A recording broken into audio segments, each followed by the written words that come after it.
बंदी छोड़ सतगुरु रामपाल जी परमेश्वर जी की जय हो।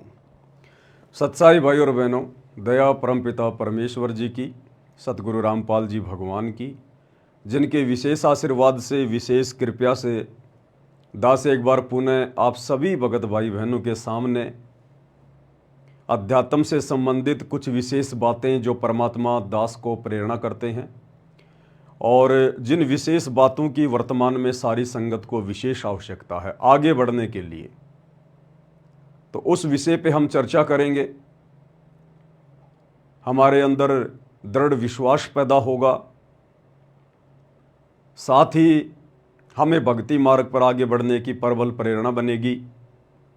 हमारी निकटता पूज्य गुरुदेव भगवान से निरंतर बढ़ती ही चली जाएगी और जिस प्रकार से वर्तमान में पूज्य गुरुदेव भगवान ने अध्यात्म में अपनी विशेष भक्ति विधि लागू करवाई है, पाति पंच पोहपकर पूजा देव निरंजन और न दूजा, 5 ज्योतियों के साथ जो हम पूर्ण ब्रह्म परमेश्वर कबीर साहेब जो कि वर्तमान में सतगुरु रामपाल जी के रूप में धरती पर सशरीर प्रकट हैं, उनकी आरती उतार रहे हैं। तो ये बहुत बड़ी दया, बहुत बड़ी रजा है गुरुदेव भगवान की आप और हम सभी सत्सेवक भाई बहनों के ऊपर। ये रजा अपने गुरुदेव भगवान की 5 ज्योतियों के साथ में आरती उतारना केवल कलयुग की बिचली पीढ़ी में ही शुरू होती है और ये रजा सर्वप्रथम विशेष विशेष वीवीआईपी आत्माओं के ऊपर होती है।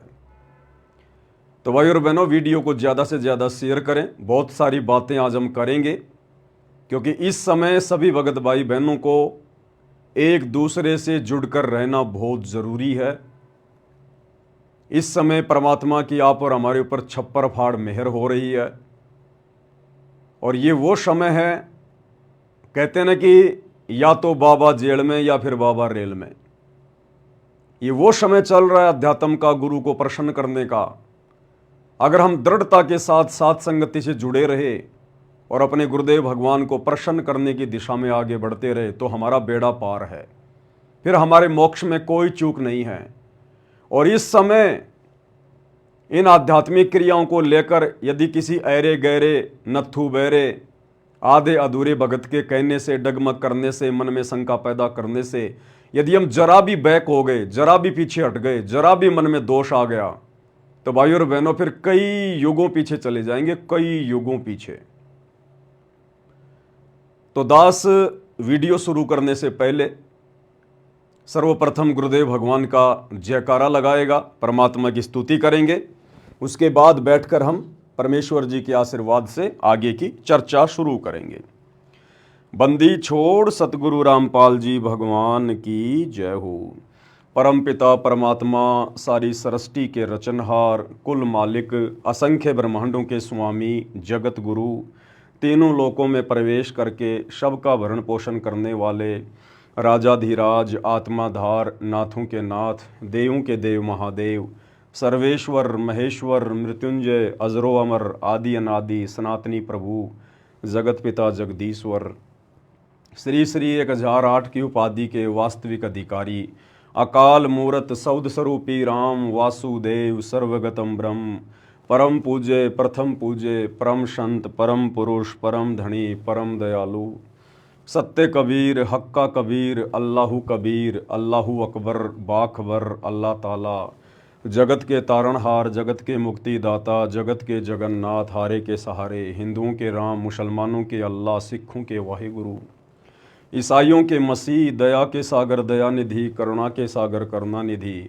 स्वयंभू परिभू, संकट मोचन, कष्ट हरण, मंगल करण, दुख भंजन, अविगत कबीर, निर्विकार निर्विषम परमात्मा, अलय अलेख सतगुरु, आदि अनादि सतगुरु, असली मर्यादा पुरुषोत्तम, असली राम, असली कृष्ण, असली घनश्याम, असली मुरारी, राजाओं के राजा, महाराजाओं के महाराजा, शहंशाहों के शहंशाह, सम्राटों के सम्राट, भगवानों के भगवान, अल्लाहों के अल्लाह, प्रभुओं के प्रभु, मसीहाओं के मसीह, सच्चे वाहिगुरु, बाबाओं के बाबा, पीरों के पीर, सेठों के सेठ, जगत सेठ, सावड़सा सेठ, सर्वगुण संपन्न, अनंत कोटि कलाओं के स्वामी, अनंत कोटि ब्रह्मांडों के नायक, योगियों में महायोगी, ध्यानियों में महाध्यानी, सिद्धों में परम सिद्ध, ज्ञानियों में तत्व ज्ञानी, ब्रह्म ज्ञानी, महाज्ञानी, परम ज्ञानी, सर्वश्रेष्ठ ज्ञानी, विज्ञानी, युवा कबीर, समर्थ कबीर, असमवात, अमित ओझा, सच्चे रहनुमा, करीम अल्लाह, सुभान अल्लाह, दुनिया के अंतिम पैगंबर। 8 सितंबर 1951 से गांव धनाना, जिला सोनीपत, हरियाणा, भारतवर्ष की पावन भूमि पे प्रकट रियल कल्कि भगवान श्री नारायण साकार हरि श्री बाबा साहेब नूर अनंत परमात्मा, सच्चे दरवेश, सच्चे बाखबर, संत श्रोमणी सतगुरु रामपाल जी परमेश्वर जी के चरण कमल में साध संगति से जुड़े हुए देश विदेश से हम सभी सत्सेवक भाई बहनों का अनंत कोटि दंडवत प्रणाम, अनंत कोटि दंडवत प्रणाम, अनंत कोटि दंडवत प्रणाम। बंदी छोड़ सतगुरु रामपाल जी भगवान की जय हो।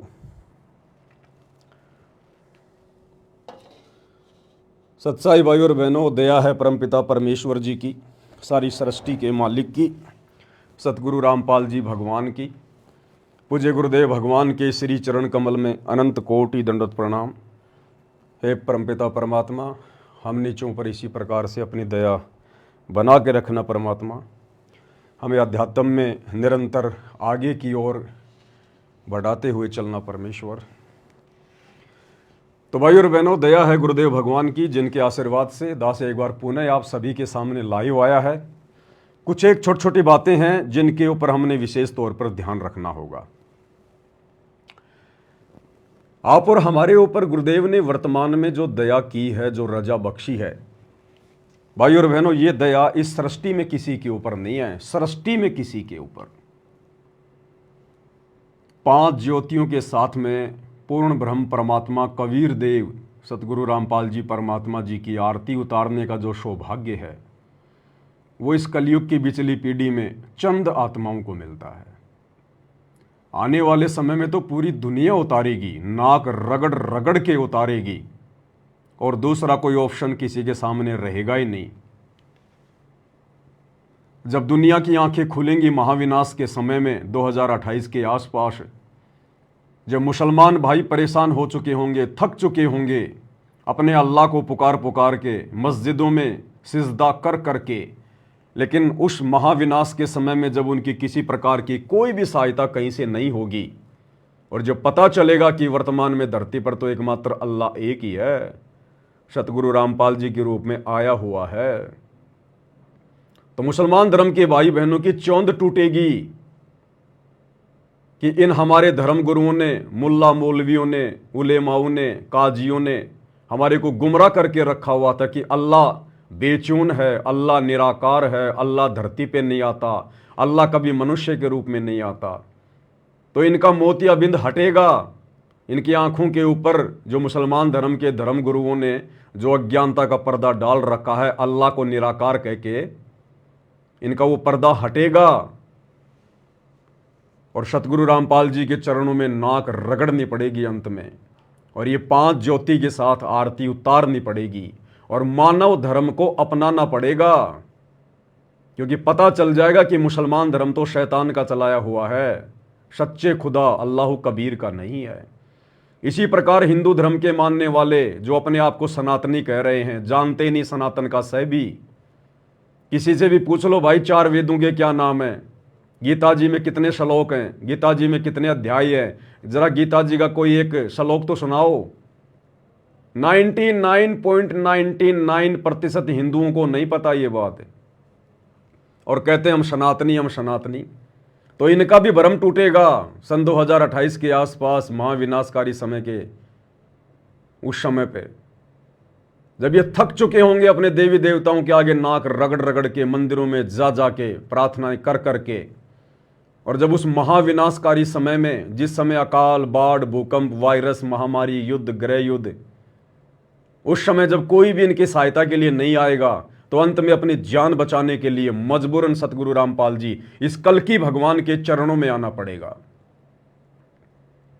इसी प्रकार ईसाइयों को और सिखों को अपनी वो परंपरागत पूजा पाठ को छोड़कर सतगुरु रामपाल जी के चरणों में नाक रगड़ना पड़ेगा। दूसरा ऑप्शन धरती पर नहीं मिलेगा।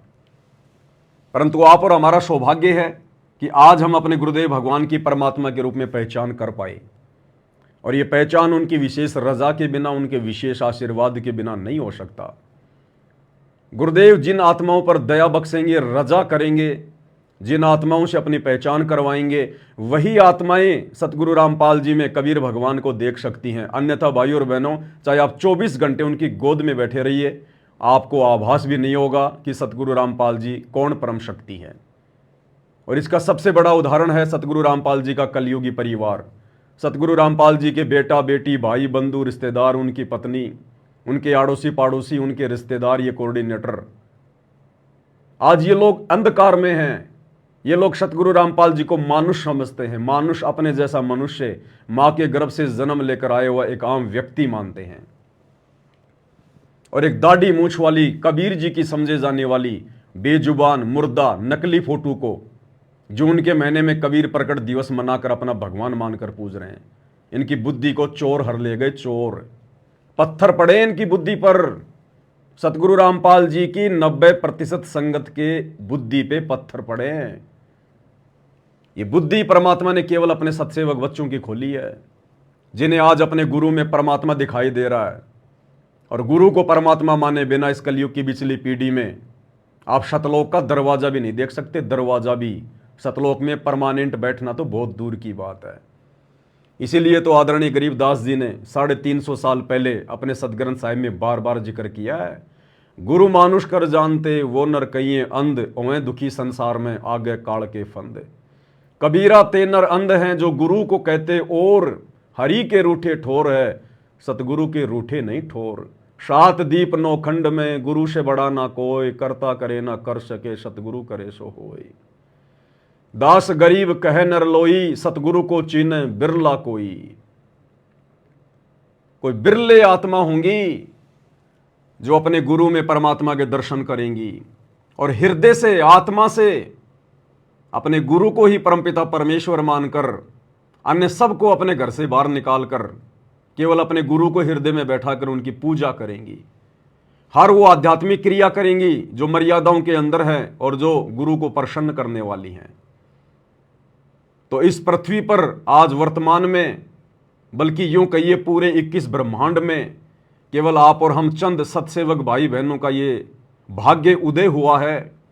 और इस भाग्य उदय के लिए हमने गुरुदेव भगवान का बारंबार धन्यवाद करना चाहिए, दंडवत प्रणाम करना चाहिए कि हे गुरुदेव भगवान, आपने हम नीचों पर कैसे दया बख्शी। 8 अरब की जनसंख्या है पूरे विश्व की, उसमें से लाखों को आपने अपनी शरण में भी ले लिया। उन लाखों की भी अभी तक बुद्धि नहीं खुली है। 20-20 साल हो गई, 33 साल हो गई। हे गुरुदेव, आपके बेटा बेटी, भाई बंधु, रिश्तेदार, उनकी भी बुद्धि नहीं खुली अभी तक, वो भी आपको नहीं पहचान पा रहे। क्योंकि हरियाणा में कहावत है कि दीपक के नीचे हमेशा अंधेरा रहता है और घर का जोगी जोगना, बाहर का जोगी सिद्ध। 1000 किलोमीटर दूर का भगत अपने गुरु को पहचान जाएगा, अपने गुरु से डर के भक्ति करेगा, लेकिन जो गुरु के अंग संग रहते हैं, जो आसपास रहते हैं, वो गुरु को मानुष मानकर वैसा ही बर्ताव करते हैं और अंत में उनको धोखा हाथ लगता है, धोखा। तो बहुत बड़ी रजा भाइयों और बहनों, वर्तमान में देवी देवता भी खुशी के मारे झूम रहे, खुशी के मारे। क्योंकि गुरुदेव भगवान ने हमें बताया कि बच्चों, जो तुम हवन यज्ञ करते हो अपने घर पर, जो तुम ज्योति जलाते हो, इसकी सूक्ष्म वासना ऊपर देवलोक में जाती है। देवता भी बड़े प्रसन्न होते हैं, बड़े आनंदित होते हैं कि भाई ये कौन भगत आ गए धरती पर जो शास्त्र विधि अनुसार हवन यज्ञ कर रहे हैं। और अब तो परमेश्वर ने दया कर दी, गुरुदेव भगवान ने। अब तो हम अपने परमपिता परमेश्वर जी की, सतगुरु रामपाल जी भगवान की पांति पंच पोहप कर पूजा और देव निरंजन और न दूजा। हम अपने गुरुदेव भगवान की 5 ज्योतियों के साथ में आरती उतार रहे हैं। पूर्ण ब्रह्म परमेश्वर की, सारी सृष्टि के मालिक की आत्मा गद गद हो रही है। भाई और बहनों, इन्हीं क्रियाओं से परमात्मा प्रसन्न होते हैं। इन बातां के पाइए कर सतगुरु नजर निहाल और राजी कर सतगुरु रूठे नू। सतलोक से हमारी नो एंट्री हो रखी है। हमने अपने गुरुदेव भगवान को नाराज किया हुआ है, सतगुरु रामपाल जी को, इस कबीर भगवान को। अब हमने इनको प्रसन्न करना पड़ेगा। हमने हर वो आध्यात्मिक क्रिया करनी पड़ेगी जो गुरुदेव ने स्पष्ट तौर पर करने के लिए लिखी हुई है। और संध्या आरती के सरलार्थ में शुरू में ही पहली आरती हर दरबारे, तेज पुंज जहां प्राण उधारे, पांति पंच पोहप कर पूजा, देव निरंजन और न दूजा। पांति पंच पोहप कर पूजा, देव निरंजन और न दूजा। और सरलार्थ में गुरुदेव ने साफ साफ लिख दिया कि पूर्ण परमात्मा की, परमेश्वर की 5 ज्योतियों के साथ में आरती उतार कर उनकी पूजा की जाती है। आज से पहले हमारी बुद्धि पर पत्थर पड़े हुए थे, लेकिन भाइयों और बहनों, जब ठीक का समय आता है तभी परमात्मा दया करता है। और जैसे वो ठीक का समय आया तो सतगुरु रामपाल जी भगवान ने अपने सत्सेवक आत्माओं के ऊपर रजा कर दी, मेहर बख्श दी परमात्मा ने, हमारा ज्ञान योग खोल दिया, हमें सद्बुद्धि दी परमात्मा ने, और अपनी आरती उतरवाना शुरू कर दिया गुरुदेव भगवान ने। भाई और बहनों, ये बातें आज से पहले हमारे दिमाग में क्यों नहीं आई?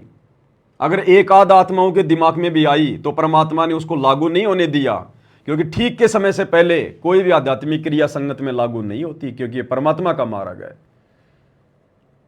अब हमें वो सारी बातें याद आएंगी भाई और बहनों, सारी बातें। हमें पता चल गया है कि सृष्टि में परमात्मा एक ही है और कोई नहीं है, वो है कबीर देव, जो वर्तमान में हमारे गुरुदेव भगवान सतगुरु रामपाल जी के रूप में धरती पर प्रकट हैं। उनके अलावा कोई पूजा करवाने का अधिकारी नहीं, उनके अलावा कोई आरती उतरवाने का अधिकारी नहीं, उनके अलावा कोई जयकारा लगवाने का अधिकारी नहीं, उनके अलावा कोई दंड प्रणाम करवाने का अधिकारी नहीं। तो देखो किस प्रकार से गुरुदेव भगवान हमें धीरे धीरे धीरे धीरे यहां तक लेके आए हैं, और कितना विरोध किया हमारे खुद के भगत भाई बहनों ने हमारी उन आध्यात्मिक क्रियाओं को कि ये तो मनमाना आचरण कर रहे हैं। अब आपको समझ में आएगा वो मनमाना आचरण था या गुरुदेव के अनुसार आचरण था। सबसे पहले हम सत्सेवक भाई बहनों ने केवल अपने गुरुदेव भगवान की फोटो को ही अपने दरबार में रखा, अपने घर पर रखा, और बाकी जितनी भी फोटोएं थी उन सब फोटोओं को गुरुदेव भगवान ने प्रेरणा कर करके सत्सेवकों के दरबार से और घर से बाहर निकलवा दिया, क्योंकि मालिक ने अंत में अपनी आरती उतरवानी थी। और गुरुदेव भगवान की 5 ज्योति के साथ में आरती केवल उसी घर में उतर सकती है जिस घर में केवल एकमात्र सतगुरु रामपाल जी भगवान की प्रतिमा हो, केवल उन्हीं की फोटो हो।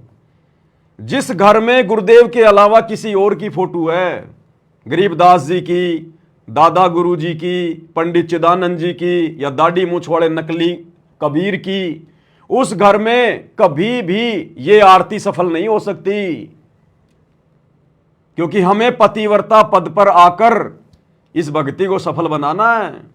और पतिव्रता पद के लिए एकमात्र अपना पति कौन है उसकी पहचान होनी चाहिए, और पहचान होने के बाद घर के दरबार साहिब में केवल उसी का फोटो होना चाहिए, किसी दूसरे का नहीं। तो मालिक ने आगे चलकर विधिवत तरीके से अपनी आरती उतरवानी थी, उसके लिए परमात्मा ने हमें धीरे धीरे धीरे धीरे आगे बढ़ाया, और सबसे पहले सभी फोटोओं को हमारे घरों से बाहर निकलवाया। हम सत्सेवक भाई बहनों ने इन फोटोओं को फाड़ फाड़ के सोशल मीडिया पर दूसरों को भी संदेशा दिया, अपने भगत भाई बहनों को, लेकिन उनकी बुद्धि में यह बात नहीं आई, उनके माड़े भाग। तो सबसे पहले परमात्मा ने बाकी सभी फोटोओं को हटवाया, केवल गुरुदेव भगवान की फोटो ही हमने दरबार साहिब में विराजमान की। उसके बाद फिर हमने धीरे धीरे सबका जयकारा लगाना छोड़ दिया, केवल हम अपने गुरुदेव भगवान का ही जयकारा लगाते हैं, क्योंकि परमात्मा ने 5 ज्योतियों के साथ में अपनी आरती जो उतरवानी थी। और यदि हम अपने गुरुदेव की 5 ज्योतियों के साथ में आरती उतार रहे हैं और साथ में गरीबदास जी की जय, दादा गुरु जी की जय, फलाने की जय, तो यह आरती परमात्मा को स्वीकार नहीं होती। हम पतिव्रता पद पे नहीं माने जाते, इसलिए गुरुदेव भगवान ने सारे जयकारे हटवा दिए, क्योंकि परमात्मा ने यह विधि 5 ज्योति वाली ये संगत में लागू करवानी थी। बहुत विरोध हुआ, लेकिन परमात्मा ने जो करवाना था भाई वो तो करवाना ही था। उसके बाद संध्या आरती में परमात्मा ने चेंज करवाया, नई भक्ति बोध बनवाई, और पेज नंबर 61 पर जो वाणी है, नाम लिए से सब बड़े रिंचक नहीं कसूर, और गरीबदास के चरणों की मैं सिर पर डारूं धूर। परमात्मा ने यहां से गरीबदास जी का नाम हटवा दिया और नाम उन्होंने अपना खुद का वहां पर लिखवाया कि नाम लिए से सब बड़े रिंचक नहीं कसूर, सतगुरु रामपाल जी के चरणों की मैं सिर पर डारूं दूर। यदि आज हम गरीबदास जी का नाम बोल रहे होते कि गरीबदास के चरणों की मैं सिर पर डारूं धूर, और यदि हम 5 ज्योतियों से गुरु जी की आरती भी उतार रहे होते तो हमारी आरती कभी सफल नहीं होती। हम आरती उतार रहे हैं सतगुरु रामपाल जी की और कह रहे हैं कि गरीबदास के चरणों की मैं सिर पर डारूं धूर। क्यों भाई, ये तो दोगला काम हो गया, तो दोगला आचरण हो गया। आरती उतार रहे हैं भगवान सतगुरु रामपाल जी की, फिर हम गरीबदास जी के चरणों की धूर अपने सिर पर क्यों डालेंगे? गरीबदास जी हमारे परमात्मा थोड़ी हैं, हमारे स्वामी थोड़ी है। तो परमेश्वर ने वहां से गरीबदास जी का नाम हटवाया, बहुत ज्यादा विरोध हुआ, दास को जेल जाना पड़ा। बरवाड़ा थाने में सतलोक आश्रम का मीडिया प्रभारी चांद राठी सबके सामने मुझे थप्पड़ मारता है कि तूने यहां पर गरीबदास जी का नाम क्यों हटा दिया। वो इसलिए हटा दिया क्योंकि सतगुरु रामपाल जी भगवान ने हटवा दिया। क्यों? क्योंकि आज उनकी 5 ज्योति के साथ में आरती जो उतारनी थी, तो भला हम गरीबदास जी का नाम कैसे बोल सकते हैं वहां पर, जब एकमात्र परमात्मा ही सारी सृष्टि में कबीर देव सतगुरु रामपाल जी हैं। उसके बाद भाई और बहनों, संध्या आरती के लास्ट में मेरे गुरुदेव भगवान दियो काट काल की फांसी, इसकी लास्ट चौपाई सारी संगत क्या बोलती है?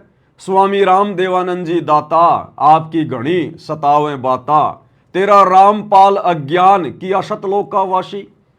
अगर परमात्मा ने वो चेंज नहीं करवाया होता हम सत्सेवकों से, तो आज हमारी ये आरती सफल नहीं होती। हम आरती कर रहे अपने गुरु जी के आगे, सतगुरु रामपाल जी के आगे, और जयकारा किसका लगा रहे? दादा गुरु जी का, स्वामी राम देवानंद जी दाता। तो हमारी आरती हमारे गुरु जी को कैसे समर्पित होगी? हम अपना दाता, अपना भगवान, अपना बाप कह रहे हैं स्वामी राम देवानंद जी को, और आरती उतार रहे हैं संत रामपाल जी के आगे, तो कभी भी सफल नहीं होती। तो परमेश्वर ने पांति पंच पोप कर पूजा ये सिस्टम शुरू करवाना था। उसके लिए परमात्मा ने सारे चेंजमेंट करवाए, धीरे धीरे धीरे धीरे। काल ने बहुत विरोध करवाया, हमारे भगत भाई बहनों के अंदर कुप्रेरणा करके, उनके घट में बैठकर काल ने बहुत तांडव मचाया। लेकिन परमात्मा तो परमात्मा भाई, अगर मालिक ने, अगर जो चीज परमात्मा ने करवानी है, परमात्मा का आशीर्वाद है, फिर उसको भला रोक कौन देगा? तो हम सभी भगत भाई बहनों ने संध्या आरती से लास्ट की लाइन को चेंज कर दिया, और क्या क्या रखा? परमेश्वर सतगुरु रामपाल जी दाता आपकी घनी अमोलख बाता। परमेश्वर सतगुरु रामपाल जी दाता आपकी घनी अमोलख बाता। थारा पवन दास अज्ञान अज्ञान की जो सतलोक को वासी।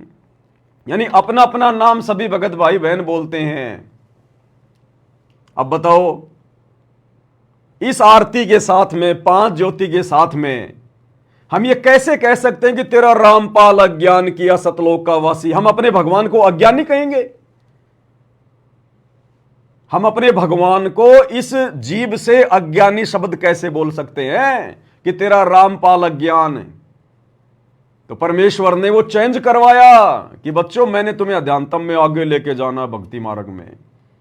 परमात्मा ने हमें कॉमन सेंस बख्शी, हमें सद्बुद्धि बख्शी। जीव के बस की बात नहीं है, किसी पवन दास के बस की बात नहीं है, क्योंकि परमात्मा ने अपनी विधिवत आरती शुरू करवानी थी।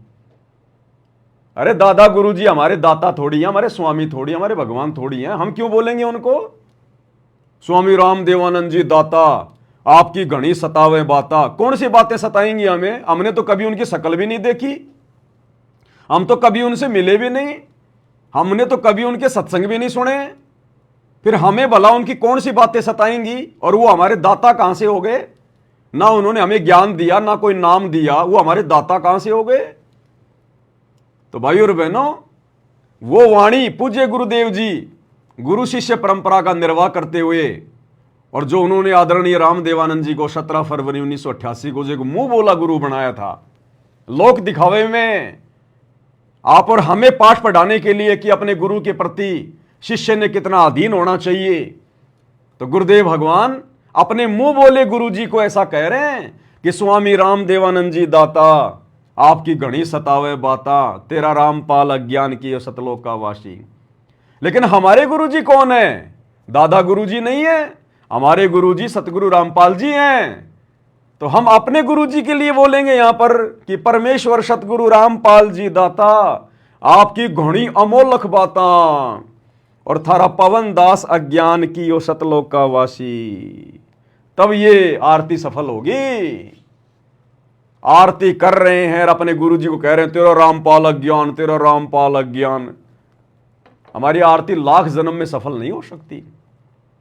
तो सत्सेवक भाई बहनों, अब आप लोगों को ये सारी बातें समझ में आएंगी धीरे धीरे कि क्यों परमात्मा अपने भक्ति मार्ग में धीरे धीरे वो बदलाव करवा रहे थे। आज आपको समझ में आ रहा होगा, क्योंकि परमात्मा ने अंत में हमारे हृदय में बैठ के परमात्मा के रूप में, और ये पाती पंच पोप कर पूजा, देव निरंजन और न दूजा, परमात्मा ने अपनी पंच ज्योति वाली आरती उतरवाणी थी। आरती इसमें हम किसी और को शामिल नहीं कर सकते, ना गरीबदास जी को, ना चिदानंद जी को, ना दाढ़ी मूछ वाले नकली कागज के टुकड़े उस कबीर को, ना गरीबदास जी को, ना दादा गुरु जी को। अपने गुरु के अलावा इस आरती में हम किसी और का जयकारा नहीं लगा सकते। इस आरती के समय हम अपने गुरुदेव के अलावा दरबार में किसी और की फोटो नहीं रख सकते, अन्यथा यह आरती परमात्मा को स्वीकार नहीं होगी कभी भी। तो कितनी बड़ी रजा, कितनी बड़ी मेहर गुरुदेव भगवान ने आप और हमारे ऊपर बख्शी। और आने वाले समय में यह संगत खून के आंसू रोएगी। देखो, दुनिया तो अपने भाग्य के अनुसार जैसा भी उनके भाग्य में अपना भोगेगी आने वाले समय में, विनाशकारी समय में। लेकिन सतगुरु रामपाल जी की खुद की संगत जो सतलोक आश्रमों से जुड़ी हुई है, भेड़ चाल में चल रही है, देखा देखी में, महाभारत की गांधारी की तरह जो आंखों पर अज्ञानता की काली पट्टी बांध के चल रही है अपने कोऑर्डिनेटरों के पीछे, गुरुजी के कलयुगी परिवार के पीछे, इनको खून के आंसू रोने पड़ेंगे, खून के आंसू। अंत में विजयी होंगे परमात्मा के सत्सेवक बच्चे, अध्यात्म का लाभ उठाएंगे परमात्मा के सत्सेवक बच्चे। आने वाले महाविनाशकारी समय 2028 में परमात्मा के सत्सेवक बच्चे ही निश्चिंत होकर रह सकते हैं। बाकी ये जितने भी भगत हैं जो सतलोक आश्रमों से जुड़े हुए हैं, जिनकी सबकी मर्यादा खंडित है, जो गुरु को मानुष मानते हैं, आप देख रहे हैं इनका कितना बुरा हाल होगा। ये सब छोड़ छाड़ के भाग जाएंगे भक्ति उस समय, ये क्योंकि सारे पंचर हैं, पंचर। इनके अंदर वो पावर नहीं है भक्ति की शक्ति नहीं है इनके अंदर, गुरु का आशीर्वाद नहीं है इनके साथ में, केवल इनकी बैटरी चल रही है। कितने दिन चलेगी बैटरी? और दूसरी बात भाई और बहनों, गुरु को मानुष मानने वाला कभी भी भक्ति मार्ग पर सफल नहीं हो सकता, कभी भी। चाहे वो कितना ही दान कर ले, कितना ही नाम का जाप कर ले, कितना ही बड़ा भगत दिखाई दे, कुछ भी करे वो। तो आप और हमें गुरुदेव भगवान निरंतर भक्ति मार्ग पर आगे लेके जा रहे हैं सत्सेवकों को, और इन आश्रम वाले भाई बहनों को, सतलोक आश्रम वाले भाई बहनों को काल निरंतर नीचे ले जा रहा है, नरक में निरंतर नीचे ले जा रहा है। गुरुदेव के कलयुगी बेटा बेटी, भाई बंधु, रिश्तेदारों को, कोऑर्डिनेटरों को यह काल निरंतर नीचे लेके जा रहा है, निरंतर मर्यादा तोड़वा रहा है। और हमें परमेश्वर निरंतर ऊपर की ओर लेके जा रहे हैं अध्यात्म में। अब इसका एक जीता जागता सबूत आपको दिखाता हूं। आज ही वीडियो आया है, हरियाणा के रोहतक के किलोई गांव में बास्केटबॉल का टूर्नामेंट चल रहा है, बास्केटबॉल का। और कोई शिव कुमार नाम का कोई खिलाड़ी था हरियाणा का, जो कि वो मर चुका है। उसकी याद में वहां पर एक स्टेडियम बनाया हुआ है, शिव कुमार मेमोरियल स्टेडियम, गांव किलोई, रोहतक, हरियाणा। और शायद उसकी कोई बरसी होगी, उसकी शायद कोई वर्षगांठ होगी। उसके उपलक्ष्य में, उसकी याद में हरियाणा के लोग वहां पर बास्केटबॉल का टूर्नामेंट करवा रहे हैं, खेल हो रहा है बास्केटबॉल का। सतलोक आश्रम मैनेजमेंट हरियाणा ने, गुरुजी के कलयुगी परिवार ने वहां जाकर भंडारा लगा दिया, गुरुदेव के परिवार ने वहां जाकर भंडारा लगा दिया। भाई और बहनों, परमात्मा की वाणी है, हिंदू हदीरे पूज ही और मुस्लिम पूजे घोर, दोनों दीन की अकल को ले गए हैं चोर। गुरुदेव ने हमें प्रथम नियम में साफ साफ मना किया है, प्रथम नाम देते समय जो नियम दिए जाते हैं 11, कि हमने किसी की समाधि नहीं पूजनी, हमने किसी की समाधि वगैरह नहीं पूजनी है। अब वहां तो शिव कुमार नाम के उस खिलाड़ी की वर्षगांठ मनाई जा रही है, उसकी समाधि पूजी जा रही है, दुनिया उसके उपलक्ष्य में वहां पर टूर्नामेंट खेल रही है, बास्केटबॉल खेल रही है, और आश्रम वालों ने जाकर उसमें सहयोग कर दिया। अरे हमारा लेना देना क्या था वहां पर? दुनिया भाड़ में जाए, चाहे कबड्डी खेले, चाहे बास्केटबॉल खेले, चाहे किसी जिंदा के ऊपर खेले, चाहे किसी मुर्दा के ऊपर खेले। अरे ये लोग जबरदस्ती जाकर क्यों वहां पर अपनी मर्यादा तोड़वा रहे हैं? क्यों संगत के दान धर्म का दुरुपयोग करवा रहे हैं? तो आश्रम वालों ने जाकर वहां पर भंडारा लगा दिया सबके लिए, हजारों लोगों के लिए। तो भाई और बहनों, ये तो मरे हुए लोगों की यादगारों पर जाकर और दुनिया का सहयोग कर रहे हैं, समाधियां पूज रहे हैं, समाधियां। मर्यादा नाम की चीज भी नहीं है, चीज भी। काल इनको निरंतर नीचे की ओर लेके जा रहा है, निरंतर नीचे की ओर। और देखो इनकी बुद्धि पे पत्थर पड़े हैं। ये खुद सारी न्यूज, सारा वीडियो अपने खुद के चैनल पर डाल रहे हैं, शाह न्यूज चैनल पर। भक्तों को बना दिया इन्होंने रिपोर्टर दे दे के 1.5 फुट का डंडा, बोलना भी ढंग से उनको आता नहीं। और बड़े खुश हो रहे हैं कि हम तो रजत दलाल बन गए, हम तो रवीश कुमार बन गए, 1 नंबर के पत्रकार बन गए। लेना देना कुछ नहीं है, काल ने हवा भर रखी है, गुब्बारे की तरह फुला रखा इनको। ये छोटा सा है, आपको मैं सुना देता हूं, देख लो।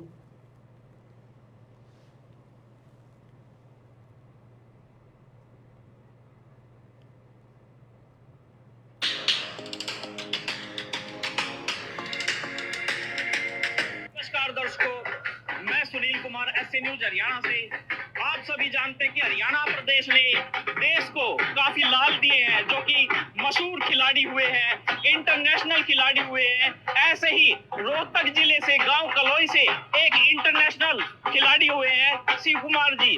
आज हम शिव कुमार जी की याद में जो स्टेडियम बनाया गया है उसी के सामने खड़े हैं। ये सामने आप देख रहे हो, शिव कुमार मेमोरियल स्टेडियम किलोई बनाया गया है। और आज यहाँ पर आप देख रहे होंगे कि आज यहाँ पर जो चहल पहल है वो क्यों है, यहाँ पर इतनी सिक्योरिटी क्यों है? क्योंकि यहाँ पर तीसरा नेशनल जो अभी यहाँ पर जो होने वाला है किलोई में बास्केटबॉल टूर्नामेंट, वो आज से स्टार्ट हो रहा है। और यहाँ पर मुख्य अतिथि के रूप में हमारे सीएम साहब श्री नायब सैनी जी और कैप्टन अभिमन्यु जी यहाँ पर पहुंचेंगे। एक तो आज हमारे सीएम साहब इस टूर्नामेंट को देखने के लिए यहाँ पर अपना जो भी सहयोग है वो करने के लिए आ रहे हैं। दूसरी तरफ आप सामने देख भी रहे होंगे कि यहाँ पर आपने आज तक संत रामपाल जी महाराज की तस्वीरें उनके आश्रमों में देखी होंगी, लेकिन आज यहाँ स्टेडियम में क्या कर रही हैं, तो यह भी खुलासा हम आज आपको दिखाएंगे कि आखिरकार यहाँ पर संत रामपाल जी महाराज की इतनी तस्वीरें क्यों लगाई गई है। तो दर्शकों, हम बात कर रहे थे संत रामपाल जी महाराज की, यहाँ पर काफी जगह पर तस्वीरें दिख रही है हमें। आखिरकार संत रामपाल जी महाराज की तरफ से क्या योगदान किया जा रहा है इस टूर्नामेंट में, तो आइए हम यहाँ पर उपस्थित इन श्रद्धालुओं से भी बातचीत करते हैं। नमस्कार सर, जैसे कि यहाँ पर तो खिलाड़ी पहुंचे हुए हैं और संत रामपाल जी महाराज एक आध्यात्मिक गुरु है, तो संत रामपाल जी महाराज के द्वारा सत्संग नहीं होगा जी। यहाँ जी जो अपने ये आ रहे हैं ना, अपने पहलवान आ रहे हैं, इनके लिए खाने का भंडारा संत रामपाल जी महाराज ने कर रखा है जी। तो हमने सुना है कि यहाँ पर अभी देखा है तस्वीर में कि ये टूर्नामेंट 3 दिन तक चलेगा, तो क्या आपकी यहाँ 3 दिन तक ऐसे ही व्यवस्थाएं आप बनाकर रखोगे? हाँ जी, भंडारे 3 दिन ऐसे ही व्यवस्था रहेगी और सेवादार भी गुरु जी की तरफ से आश्रम के रहेंगे। तो यहाँ की व्यवस्था कैसे बन? काफी है भाई और बहनों, काल निरंतर इनको नीचे लेके जा रहा है, निरंतर नीचे। इनकी कमर तोड़ने के लिए आने वाले महाविनाशकारी समय में किसी भी प्रकार से गुरुदेव भगवान इन आश्रम वालों की, अपने परिवार की, इस लाखों की भीड़ की कोई मदद ना कर सके, काल हर प्रकार से इनको खंडित कर देगा। तब तक हर प्रकार से खंडित है। अब बताओ क्या मतलब था इनका वहां पर फटे में जाकर पैर अड़ाने का? अरे दुनिया भाड़ में जाए, वो क्या खेल रही है, क्या खा रही है, क्या पी रही है। गुरुदेव तो बार बार हिसार जेल से संदेशा भेज रहे, बच्चों संसार की तरफ से आंखें बंद कर लो, बच्चों भूल जाओ संसार को, आगे बढ़ो, अपने परमात्मा के चरणों से चिपट जाओ। और ये राजनेताओं के चरणों से चिपट रहे, दुनियादारी में ज्यादा घुस रहे हैं। क्या मतलब था इनको भंडारा लगाने का उस खिलाड़ी की यादगार में वहां पर? अब बताओ, ये तो मुर्दों को पूज रहे हैं, मुर्दों की यादगारों को ताजा कर रहे हैं। क्या लेना देना भैया में? दुनिया भर के लोग हैं ऐसे। तो काल भाई और बहनों, इनकी बुद्धि पे बैठा हुआ है, आश्रम वालों की बुद्धि के ऊपर। और आप और हमें देखो किस प्रकार से परमात्मा निरंतर अध्यात्म में आगे की ओर बढ़ा रहे हैं। तो भाई और बहनों, जो भी जानकारियां होंगी दास आपको देता रहेगा, क्योंकि मेरी तो ड्यूटी भगवान ने इसी बात की लगाई है। अब आज हम आगे बात करेंगे और कैसे हम गुरुदेव के आशीर्वाद से अध्यात्म में निरंतर आगे की ओर जो है वो बढ़ सकते हैं। तो कुछ एक बातें हैं सभी भाई बहनों को बतानी बहुत जरूरी है। सबसे पहली बात तो भाई और बहनों, अब हमने संसार की तरफ से बिल्कुल आंखें बंद कर लेनी है, हमने भगतों की तरफ से भी आंखें बंद कर लेनी है। कौन से भगत? जो शतलोक आश्रमों से जुड़े हुए भगत है। वो क्या कहते हैं, क्या कहेंगे, हमने कुछ नहीं सुनना, कुछ नहीं देखना, क्योंकि हम जान चुके हैं उनको एडी से चोटी तक। वो खुद कितने मर्यादा में हैं, वो खुद कितने भगत हैं, फिर भला वो हमें क्या शिक्षा देंगे। तो हमने उनकी तरफ से आंखें बंद कर लेनी है। अब आगे का समय है भक्ति का। अब हमें भक्ति बचाएगी, भक्ति। तो सबसे पहली बात भाई और बहनों, ये जो 5 ज्योति के साथ में परमात्मा ने जो अपनी आरती उतरवाने की प्रक्रिया भक्ति मार्ग में शुरू जो करवाई है, ये हमारी कैसे सफल होगी, हमने किन किन बातों का ध्यान रखना पड़ेगा। कुछ एक बातें जानना बहुत जरूरी है। अब देखो भाई और बहनों, हम परमेश्वर की 5 ज्योतियों के साथ में आरती उतार रहे हैं। तो सबसे पहला जो पॉइंट है वो है नियम, मर्यादा। अब चाहे कुछ भी हो जाए, भाई घर छूटो, चाहे जग रूठो, चाहे रूठो ये संसारा हो, कौन सुनेगा मेरी काल लोक में जब गुरु रूठ गया मेरा हो। मर्यादाओं के लिए हम सत्सेवक भाई बहनों ने अब कमर कस लेनी है, कमर। अगर जरा भी मर्यादा हमारी टूटी, ये हमारी आरती सफल नहीं हो सकती। ये 5 ज्योति वाली आरती हमारी सफल नहीं हो सकती। अगर मर्यादा तोड़ के यदि हम ये आरती करने की फॉर्मेलिटी करेंगे तो हम भगवान को धोखा नहीं दे सकते, हम खुद को धोखा दे रहे हैं, खुद को। तो मर्यादाओं के लिए कमर कस लो, कमर। जो जो नियम गुरुदेव ने हमें बता दिए, कुछ भी हो जाए निभाएंगे तो निभाएंगे। परमात्मा से प्रार्थना करेंगे नाक रगड़ रगड़ के। चाहे किसी का पति रूठे तो रूठे, किसी की पत्नी रूठे तो लाख बार रूठे, किसी की पत्नी घर छोड़कर जाए तो लाख बार जाए, किसी का जो है पति जाए तो लाख बार जाए, किसी के सास ससुर नाराज हों, किसी के माता पिता नाराज हों तो लाख बार हो जाए। अब भक्ति करेंगे तो भगवान को प्रसन्न करने के लिए करेंगे, घर परिवार को, रिश्तेदारों को, समाज को प्रसन्न करने के लिए नहीं करेंगे कुछ भी। अपने परमेश्वर के वचन को प्रथम महत्व देंगे, अन्य किसी के भी भक्ति विरुद्ध वचन को महत्व नहीं देंगे। आप घर में रह रहे हैं, परिवार में रह रहे हैं, ससुराल में रह रहे हैं, हमने केवल उनकी उन्हीं बातों का समर्थन करना है, उन्हीं बातों तक हमने सहयोग देना है जो बातें भक्ति मार्ग में किसी प्रकार से बाधा उत्पन्न ना कर सके। अगर उनका कोई भी कार्य, कोई भी नियम अगर हमारी मर्यादाओं को तोड़ने वाला होगा, भक्ति बाधक होगा, तो भाई चाहे ससुराल वाले नाराज हों, चाहे पीहर वाले नाराज हों, हमने वो कर्म नहीं करना। कुछ भी आर पार की लड़ाई है, आर पार की, मंसूर की तरह दृढ़ हो जाना है, क्योंकि परमात्मा ने दया बख्श दी हमारे ऊपर बहुत बड़ी, हमारी बुद्धि खोल के। सबसे पहले तो गुरुदेव ने सात संगति के माध्यम से अपने आप को भगवान सिद्ध करवाया, और उसके बाद परमेश्वर ने वो आध्यात्मिक क्रिया शुरू करवा दी जिसको 30 साल तक सारी संगत केवल तोते की तरह बोल रही थी, पाती पंच पोप कर पूजा, देव निरंजन और न दूजा, लेकिन समझ कोई नहीं पा रहा था। अब परमेश्वर ने हमारी बुद्धि खोली, ज्ञान योग खोला, और आज 5 ज्योतियों के साथ में आरती उतरवानी शुरू कर दी। और ये आरती सफल होगी मर्यादाओं के साथ में। तो मर्यादाओं के साथ में भाई और बहनों कोई समझौता नहीं किसी प्रकार का। असंख्य जन्म हो गए, असंख्य युग बीत गए, हमने रिश्तेदारों को प्रसन्न किया, परिवार को प्रसन्न किया। आज ना वो रिश्तेदार हमारे साथ में, ना वो परिवार हमारे साथ में। कोई कहीं पे जो है गधा बन के घूम रहा है, कोई कहीं पे जो है कुत्ता बन के घूम रहा है, कोई लक 84 में पड़ा है, कोई नरक में सड़ रहा होगा। क्या काम आया हमारे वो कुल परिवार जिन्होंने हमेशा हमारी भक्ति में बाधाएं उत्पन्न की। अब हमने परमेश्वर को प्रसन्न करना है, गुरुदेव भगवान को प्रसन्न करना है, और ये अगर प्रसन्न हो गए तो लक 84 मिटेगी, नरक का कष्ट मिटेगा, सदा सदा के लिए हमारा मोक्ष होगा, सतलोक में अखंड सुख भोगने के लिए परमात्मा बैठा देगा। और गुरुदेव भगवान भी अपनी वाणी में कहते हैं कोटि शीश तूने दे दिए यम राजा की फेंट, कि बच्चों तुमने करोड़ों शीश दे दिए, अपने करोड़ों शीश कभी लक 84 में पढ़कर, गधा कुत्ता सुअर बनकर, बकरा बनकर, मुर्गा बनकर इस काल ने तेरे शीश कटवाए।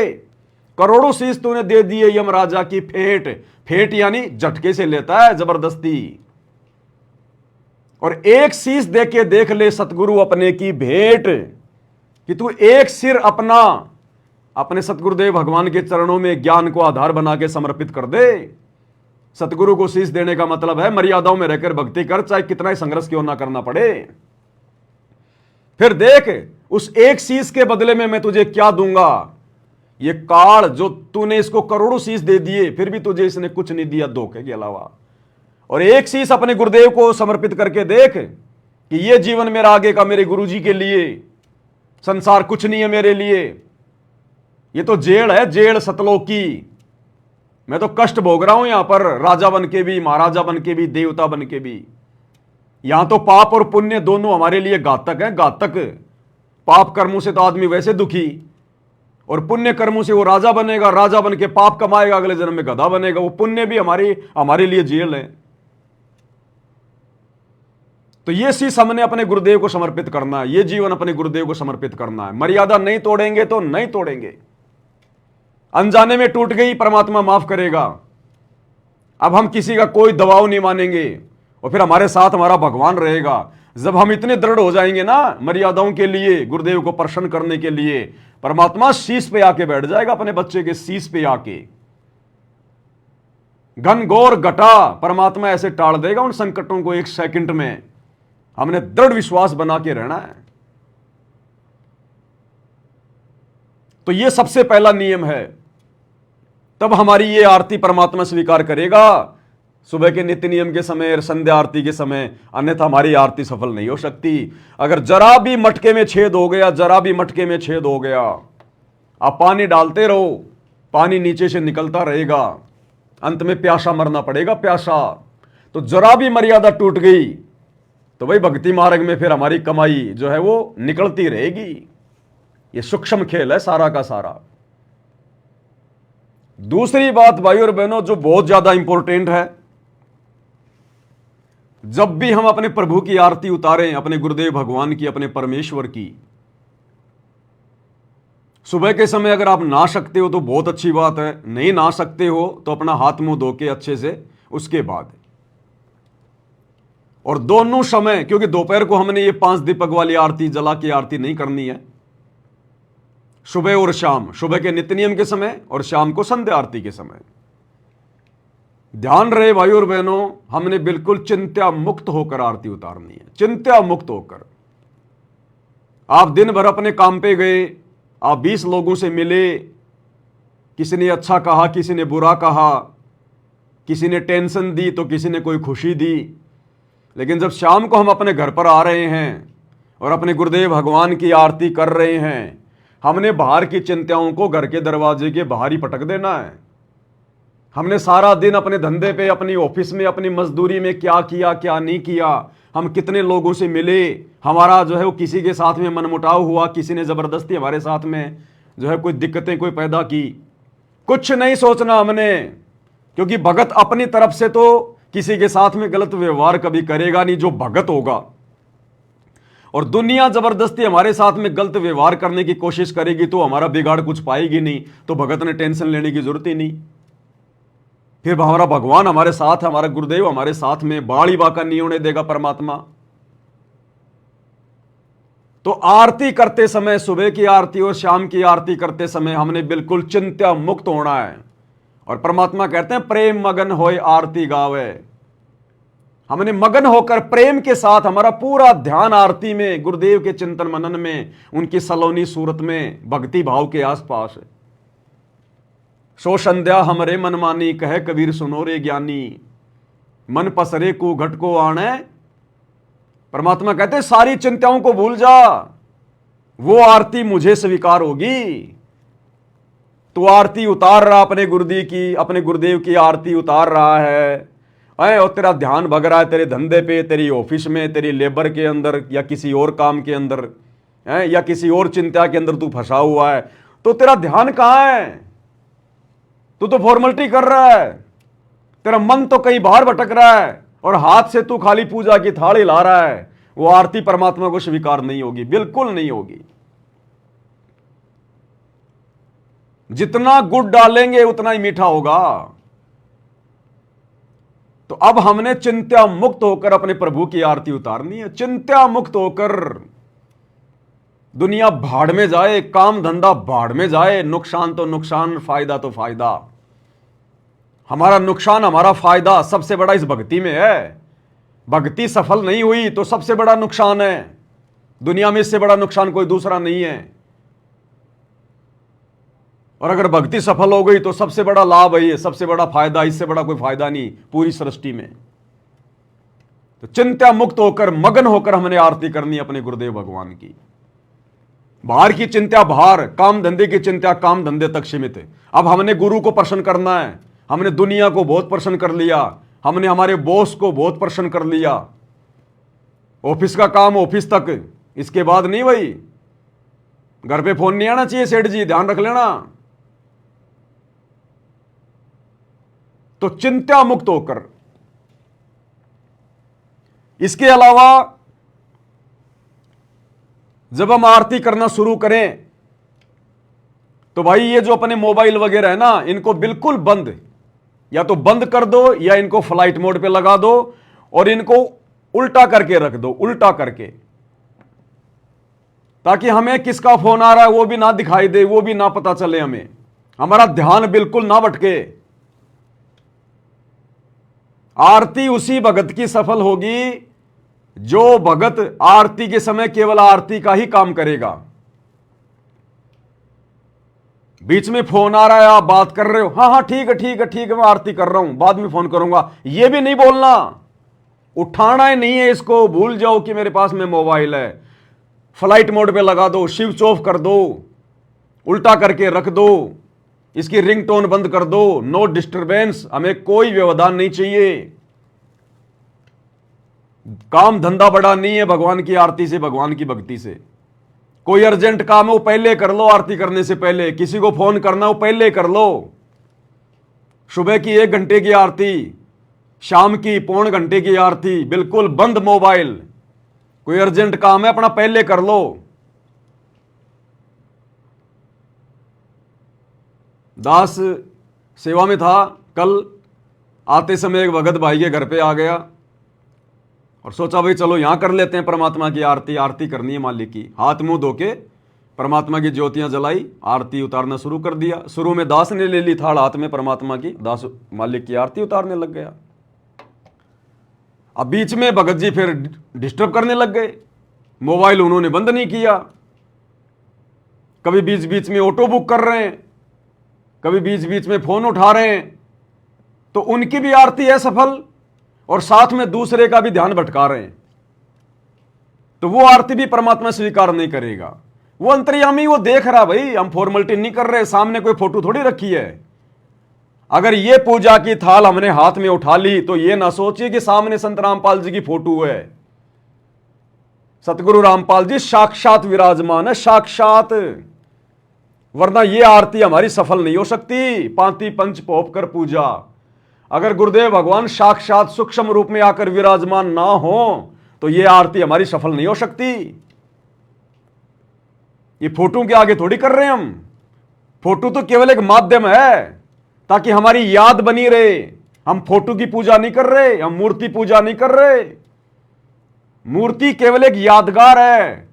कबीरा दर्शन साधु का, मुख पर बसे सुहाग, दर्श उन्हीं को होते हैं जिनके पूर्ण भाग। हमने फोटो के आगे आरती नहीं लानी है।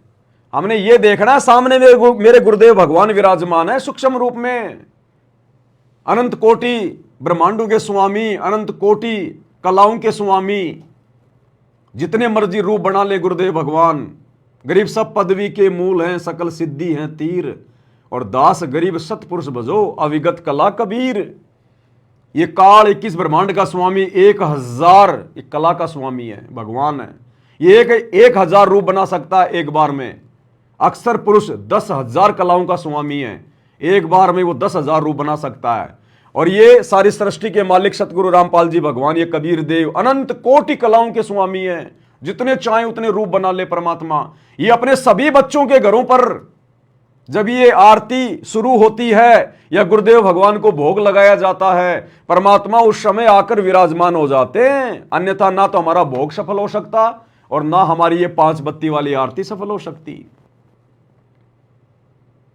तो हमने कुछ नहीं ये सोचकर कि सामने गुरुदेव बैठे, उसके बाद चाहे किसी प्रधानमंत्री का फोन क्यों ना आ जाए, भैया बाद में तो बाद में, कोई डिस्टरबेंस नहीं किसी प्रकार का। घर में कोई मर रहा है, कोई पैदा हो रहा है, हमने देखना ही नहीं है। पैदा होने वाले को भी यही संभालेगा और मरने वाले को भी यही देखेगा। आरती के समय कुछ नहीं भाई, ये विशेष तौर पर ध्यान रखना, नहीं तो हम परमात्मा के दोषी बनेंगे। तो कल मेरी भी ढंग से आरती नहीं हो पाई और उनकी तो आरती ढंग से होनी कहीं थी, कहां थी। तो भाई और बहनों, ये बातें जो परमात्मा जो बुलवा रहे हैं ना, ये हमने इन बातों को गांठ बांध लेना है। भगवान नहीं बताएगा तुम्हें सारी बातें आके ये इस प्रकार से कि ये करो वो करो, ये करो वो करो। 10 साल से परमात्मा दास के माध्यम से ही अपना संदेशा दिलवा रहा है और यही करना पड़ेगा आने वाले समय में सबको अपनी भक्ति सफल करने के लिए। इन संदेशों को हल्के में मत लेना बिल्कुल भी, नहीं तो भक्ति सफल नहीं होगी, परमात्मा नाराज हो जाएगा।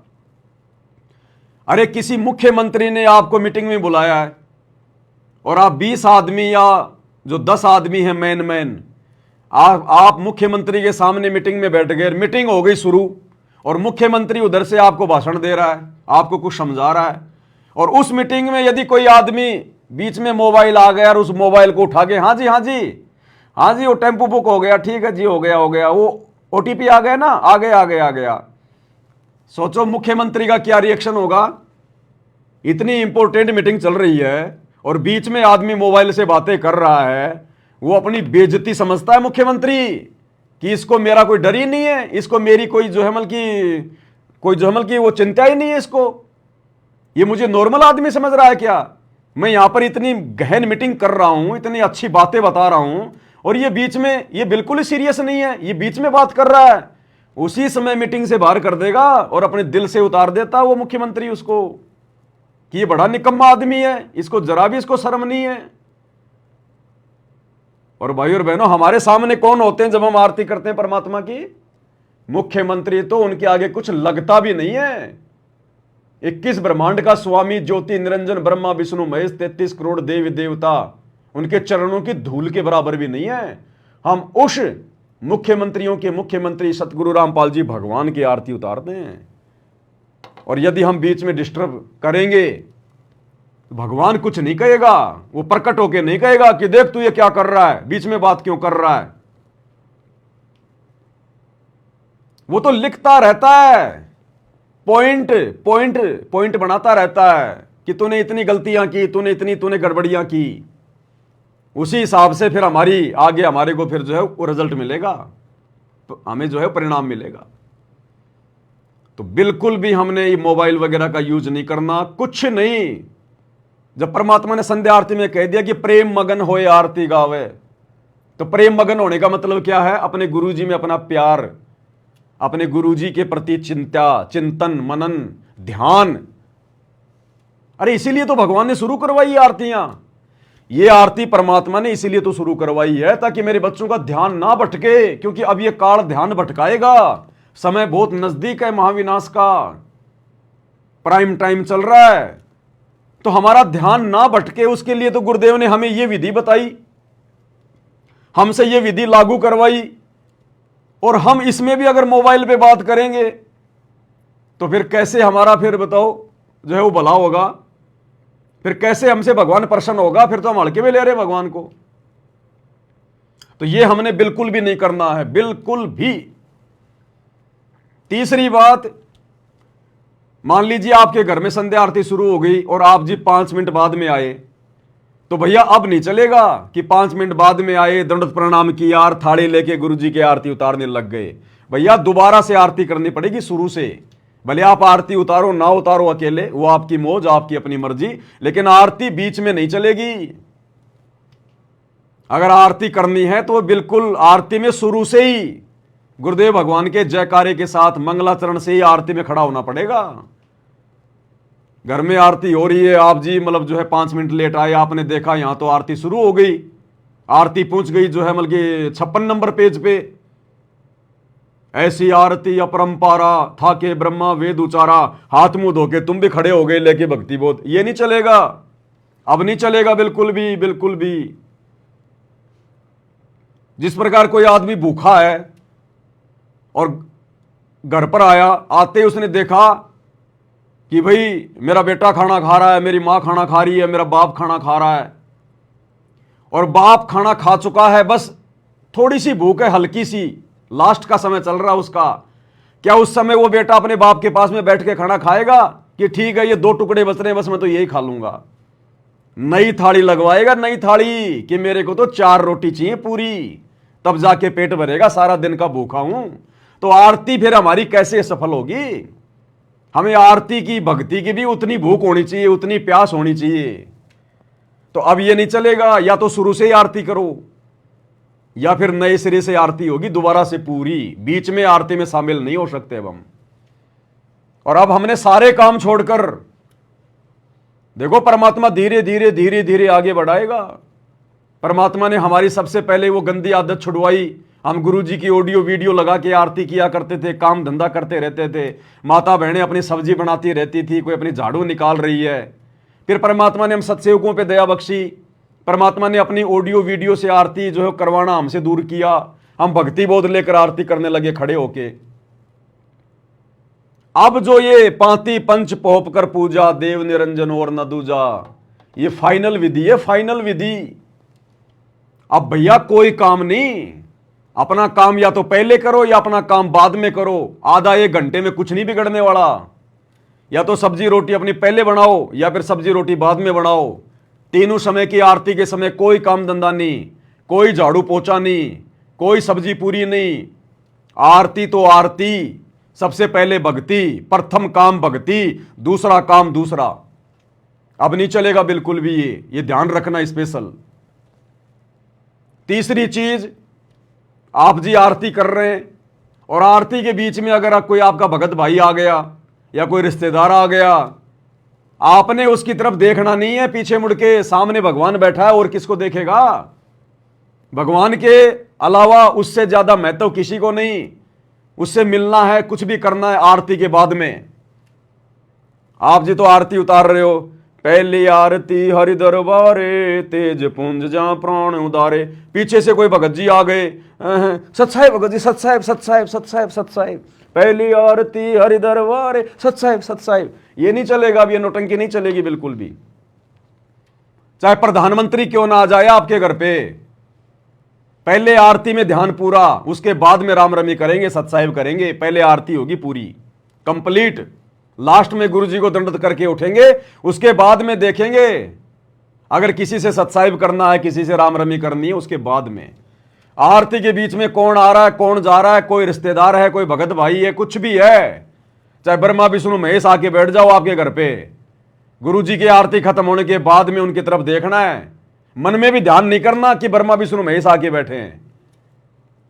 देवों के देव महादेव, सारी सृष्टि का अकाल मूर्त, प्रथम पुरुष, सतगुरु आदि अनादि है, सतगुरु मध्य है मूल, सतगुरु को सिजदा करूं एक पलक नहीं भूल।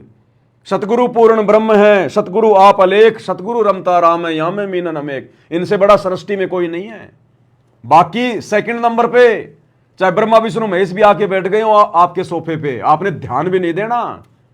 पहले आरती कंप्लीट करो, उसके बाद में उनसे राम रमी करो, सत्साहिब करो। हाँ जी, आओ जी, बैठो जी। तो ये नहीं चलेगा बिल्कुल भी। अब अगर आरती के बीच में आप किसी को सत्साहिब करते हो या किसी को कुछ भी करते हो तो परमात्मा प्रसन्न नहीं होगा, परमात्मा नाराज होगा कि ये नालायक आरती कर रहा है या फिर ये ड्रामेबाजी कर रहा है। बाद में कर लेना, तो कहां जाएगा? तूने कोई बास्केटबॉल का कोई जो है टूर्नामेंट खेल के आना है क्या रोहतक में जाके? बाद में करना आराम से, सत्साहिब करेगा और क्या करेगा, परमात्मा की चर्चा करेगा, बाद में करियो आराम से। तो ये डिस्टरबेंस अब बिल्कुल नहीं भक्ति मार्ग में किसी भी प्रकार का।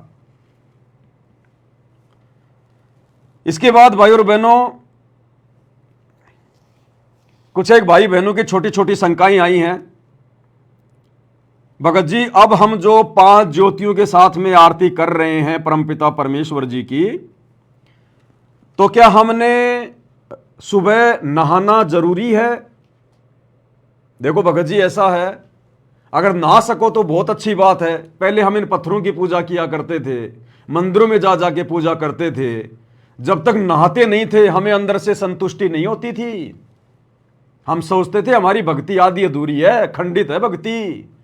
पत्थरों के आगे आरती उतारने जाते थे या कोई पूजा पाठ हम जो है वो करने के लिए जाते थे या अपने घर पे करते थे अपने मंदिर में, तो नहाना तो हमारा सबसे पहला काम था। और नए कपड़े पहना करते थे, नए कपड़े, जबकि वहां तो हमें कोई देखने वाला भी नहीं था। ना वो देवी देवता हमें कुछ देखने वाले थे, ना हमें कुछ वो देने वाले थे। उनका भी इतना डर, उनके प्रति हमारे मन में इतनी श्रद्धा, बिना नहाए बिना आरती नहीं करनी, नए कपड़े पहनते थे। अब भैया नए कपड़े पहनने की जरूरत नहीं है, लेकिन कम से कम नहाना तो जरूरी समझो। कम से कम अब हम भगवान की आरती कर रहे हैं, भगवान की। गुरु मानुष कर जानते वो नर कहिए अंध, वह दुखी संसार में आ गए यम के फंद। हालांकि परमात्मा कहते हैं नहाए धोए क्या होए जो मन का मैल न जाए, और मछली सदा जल में रहे पर शरीर की बांस न जाए। लेकिन अब हमें पता चल गया भगवान है, नहाएंगे आलस से नहीं आएंगे, शरीर थोड़ा जो है वो तरोताजा रहेगा, उबासी वगैरह नहीं आएगी, ध्यान नहीं भटकेगा, एक मतलब जो है संतुष्टि रहेगी कि मैं फ्रेश हूं। किसी कारण से ना पाओ कोई दिन तो कोई बात नहीं है, कोई नियम नहीं है कि आपने रोजाना नहाना ही पड़ेगा। इस भक्ति मार्ग में ऐसा ये कोई नियम नहीं है। यदि आप रात्रि में, यदि आप शारीरिक संबंध में रहे हैं, यदि आपने जो हमल की कोई पत्नी मिलन किया है या कोई जो हमल की पुरुष मिलन किया है, शारीरिक संबंध बनाए हैं, तो भैया नहाना जरूरी है और नए कपड़े पहनने भी जरूरी हैं। यदि आपको शोपन दोष हो जाता है, नाइट फेल हो जाती है, माता बहनें यदि जो हमल की पीरियड में है, माहवारी है, तो फिर आपको नहाना भी जरूरी है और नए कपड़े भी पहनना जरूरी है। और यदि आप सामान्य हैं, कोई दिक्कत नहीं है, विषय वासनाओं के चक्कर में नहीं पड़े आप रात्रि में, तो फिर कोई दिक्कत नहीं। आप जी हाथ मुंह धो के भी अच्छे से आप जी परमात्मा की आरती कर सकते हैं, उसमें दिक्कत नहीं। तो इन चीजों का हमने विशेष तौर पर ध्यान रखना है। भगत जी, अब हम परमात्मा की 5 ज्योतियों के साथ में आरती उतार रहे हैं। अगर हम कभी कभार अपने किसी काम से अगर अपने घर से बाहर चले जाएं, 1 दिन के लिए 2 दिन के लिए, क्योंकि हमें जाना भी पड़ता है, तो फिर वहां हम ज्योति के साथ में कैसे आरती करेंगे? भाई ऐसी विशेष परिस्थितियों में ज्योति जलाकर आरती करना कोई जरूरी नहीं है। यदि आप घर पर हैं, सामान्य स्थिति में हैं, तो हमने रोजाना अपने परमात्मा की 5 ज्योतियों के साथ में आरती उतारनी है सुबह शाम की। अगर आप अपने काम धंधे के सिलसिले में या किसी और काम के सिलसिले में अगर आप अपने घर से बाहर हैं, तो फिर हमने उसी विधि से अपनी भक्ति करनी है, भक्ति बोध के साथ में। फिर कोई दिक्कत नहीं है कोई किसी प्रकार की। लेकिन यदि हम घर पर हैं, सामान्य स्थिति में हैं या किसी भगत के घर पर हैं, तो फिर हमने परमात्मा की विधि विधान से आरती हमने करनी है। मजबूरी में हम बिना 5 ज्योतियों की आरती कर सकते हैं, लाभ हमें समान ही मिलेगा। तो इस प्रकार से मन में कोई शंका हमारे नहीं होनी चाहिए। उसके बाद में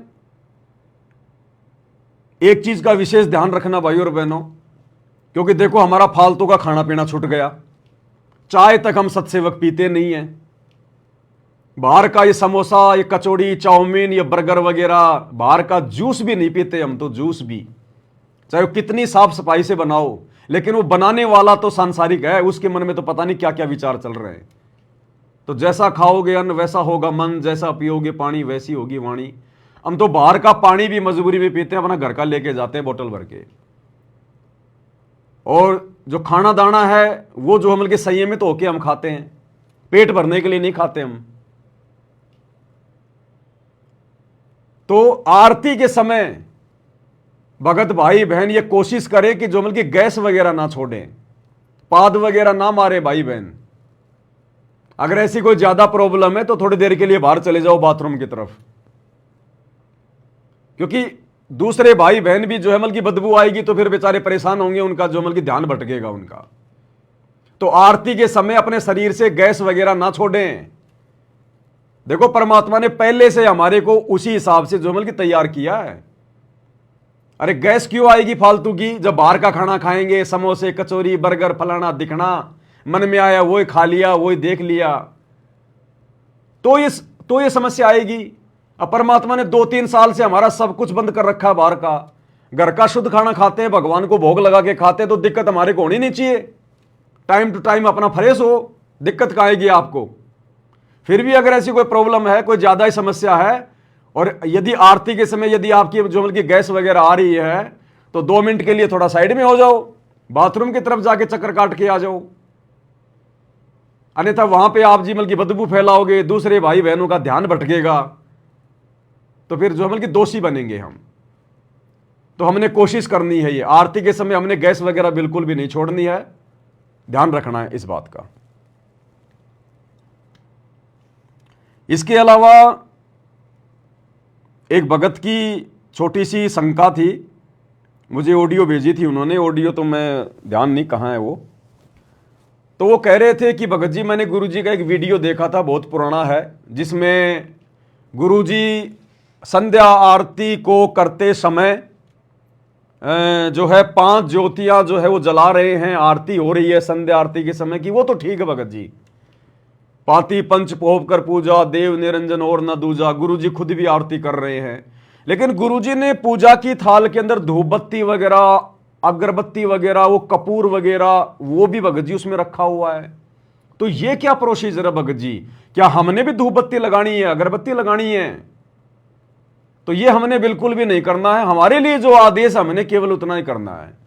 हमारे लिए आदेश है पाती पंच पोप कर पूजा, देव निरंजन और न दूजा। इसमें फूल भी शामिल है, लेकिन फूल वगैरह की अभी तक परमात्मा कोई प्रेरणा नहीं कर रहा है। इसलिए जब तक परमात्मा प्रेरणा ना करे, जब तक विधिवत संगत में कोई संदेशा ना आए, तब तक भाई बहनों ने ये फूल वाली प्रोसीजर शुरू नहीं करनी है, ध्यान रखना। केवल 5 ज्योतियां जलाकर ही हमने परमात्मा की आरती उतारनी है, जो गुरुदेव ने हमें बताई, हमारे को आदेश दिया उसके सरलार्थ में। और जो धूप वगैरह जो उसमें जलाई जा रही थी, तो गुरुजी पहले गांव गांव जाके 3 दिन का पाठ किया करते थे। और वो पाठ के समय में भाई और बहनों, परमात्मा जब संध्या आरती किया करते थे, मतलब संध्या आरती के अंदर परमात्मा धूप नहीं जलाया करते थे।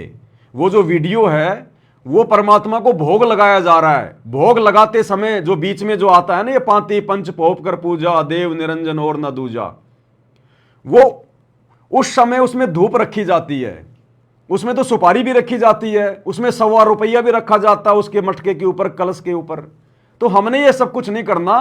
वो तो 3 दिन का जो पाठ प्रकाश होता है आदरणीय गरीबदास जी महाराज जी की 24,000 वाणियों का, जो कि 48 घंटे में जाके समाप्त होता है, वो उस पाठ प्रकाश की अपनी कोई प्रोसीजर है। तो हम कोई पाठ प्रकाश नहीं कर रहे वो वाला 3 दिन वाला, कर तो हम भी जो कि पाठ ही रहे हैं। इस पुस्तक को पढ़ना पाठ ही होता है, लेकिन ये हमें परमात्मा ने आरतियों के रूप में कुछ वाणियां निकाल के दी हैं।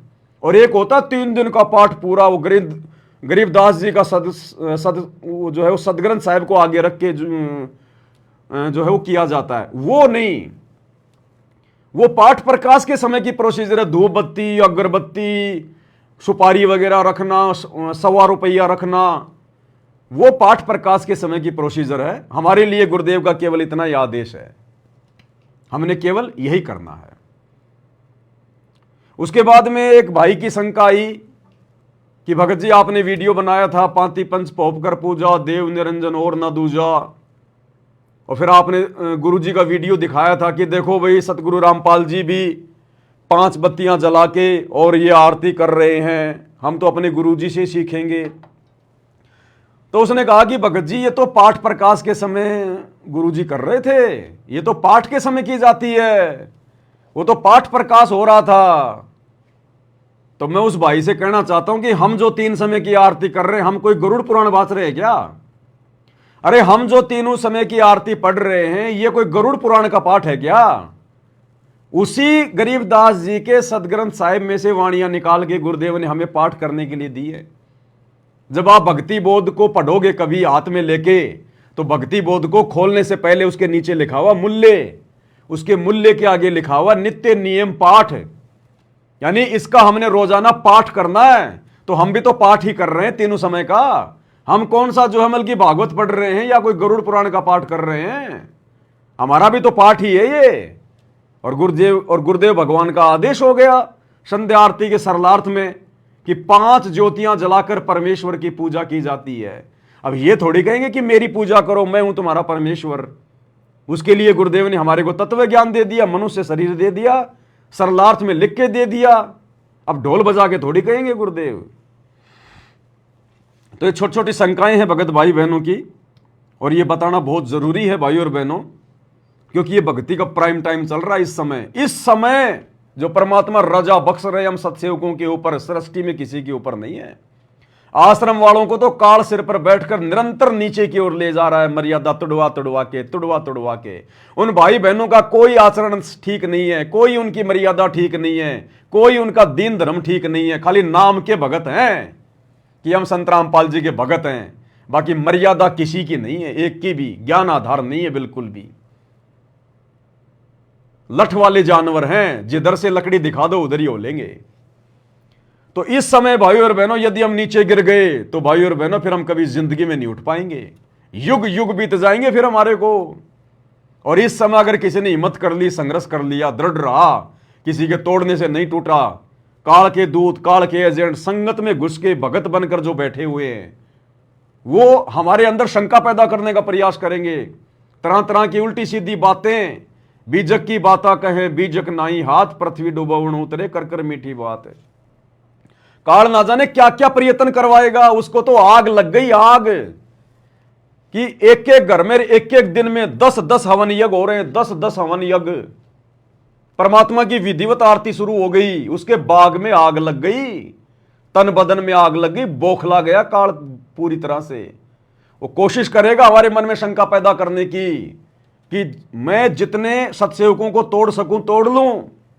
अगर 2, 4, 5 भी अगर इस विधि को छोड़कर अगर सात संगति से नीचे गिर गए तो भी मेरे लिए तो बहुत अच्छी बात हो जाएगी। तो वो कोशिश करेगा इस समय भाई और बहनों, लेकिन सुनना किसी की नहीं। सुनो अपनी आत्मा की और अपने गुरुदेव भगवान की, उनके ज्ञान की, उनके सत्संग की, दूसरे की किसी की मत सुनो। और फालतू में किसी से संपर्क मत करो। अब अपनी भक्ति करने का समय है, भक्तों से ज्यादा लाग लपेट करने का समय नहीं है। ज्यादा समय अपना सुमरण, परमात्मा की भक्ति, सत्संग, भक्तों से भी ज्यादा लंबी चौड़ी बात मत किया करो। अब आधा घंटा, 1 घंटे, अब कोई फायदा नहीं है। परमात्मा ने जिन जिन शंकाओं का समाधान जो करवाना था, जो जायज थी, परमात्मा ने हजारों वीडियो बनवा दिए दास के माध्यम से। और दास की ड्यूटी लगा रखी है भगवान ने, हर दूसरे तीसरे दिन में लाइव आ रहा हूं। और पिछले 7 महीने से हम लोग जो है परमात्मा की पुस्तकों पे लाइव आ रहे हैं। अभी बीच में परमात्मा ने एक नई सेवा दे दी, इसलिए दास थोड़ा सा बीच में वीडियो नहीं बना पा रहा। 2, 4, 5 दिन के बाद में जैसे थोड़ा सेवा का बर्डन डाउन होगा, परमात्मा के आशीर्वाद से मुसलमान नहीं समझे ज्ञान कुरान, उस पुस्तक के ऊपर हम फिर से लाइव आएंगे रात्रि 8 बजे। तो बीच बीच में ऐसी कोई आवश्यकता होगी, कोई संदेशा देना होगा, तो परमात्मा दास को निमित्त बना रहे हैं। आपने कहीं भटकने की जरूरत नहीं है, बार बार कहीं भागने की जरूरत नहीं है। जो भी जानकारी मिलेगी अब सात संगति के वीडियो से मिलेगी। अब आप जाओगे बार बार सात संगति में, कहीं और जाओगे तो आपको क्या मिलेगा? वही बातें मिलेंगी सारी। अब तो हमने अपने घर पर अपने परमात्मा की भक्ति करनी है, कहीं नहीं जाना हमने फालतू में। अब ठीक है, आप किसी काम से जा रहे हो और अपने भगत भाई से मिलने चल गए, वो बात अलग है। स्पेशली मत जाओ आप किसी से मिलने जुलने के लिए, कोई मतलब नहीं। अपनी भक्ति सफल करो। अब सब कुछ दे दिया भगवान ने, ज्ञान दे दिया, पूरी भक्ति विधि दे दी भगवान ने। अब परमात्मा प्रसन्न करो, भटकना नहीं हमारे को। अब आने वाले समय में पूरा विश्व इसी प्रकार से भक्ति करेगा। घर घर होगा बोध विचारा, सकल सृष्टि परवानी कोई। घर घर में परमात्मा की ऐसी भक्ति चलेगी। ये आश्रम वाश्रम कुछ नहीं होंगे। ये तो फालतू में काल भक्तों का समय बर्बाद करवा रहा है, भक्तों का पैसा बर्बाद करवा रहा है। इन पत्थरों में आश्रम जम की बनवा के दिन रात लग रहे हैं भगत। सीतापुर में आश्रम खुल रहा है, धवली में आश्रम खुल रहा है, महाराष्ट्र में खुल रहा है, पत्थरों में सिर मार रहे हैं सारा दिन वो। और यहां देखो भगवान हमारे से कैसे भक्ति करवा रहे हैं। तो हमने भक्ति करनी, आने वाले समय में ऐसी भक्ति होगी। आश्रमों की भक्ति नहीं है ये।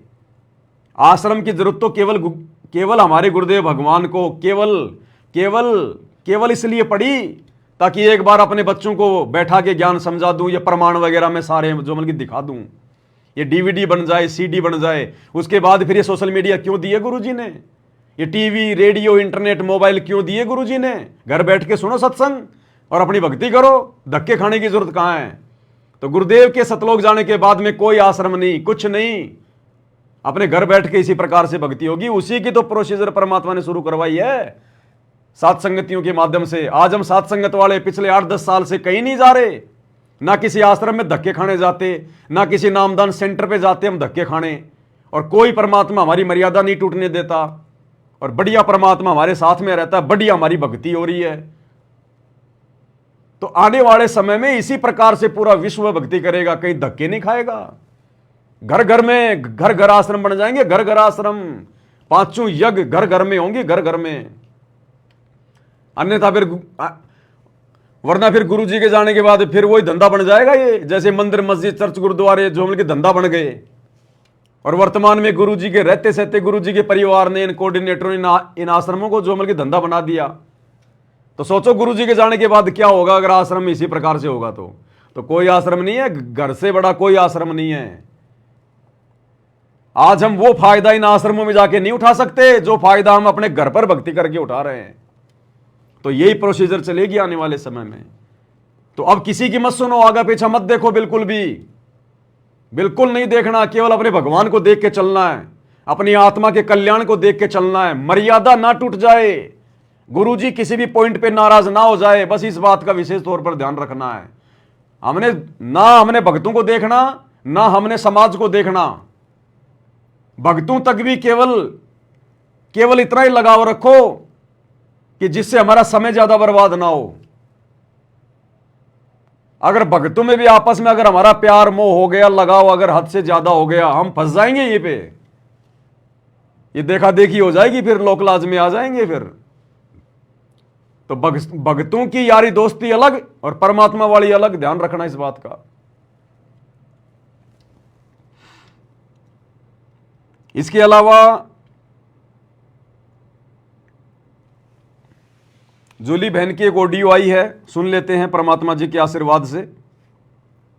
एक इन्होंने मुझे सुबह भेजी थी, एक अभी शाम को आई है। शाम की मैंने सुनी नहीं है, साथ साथ सुनेंगे। एक पहले आई हुई है, उसको सुन लेते हैं क्या कुछ कहा है।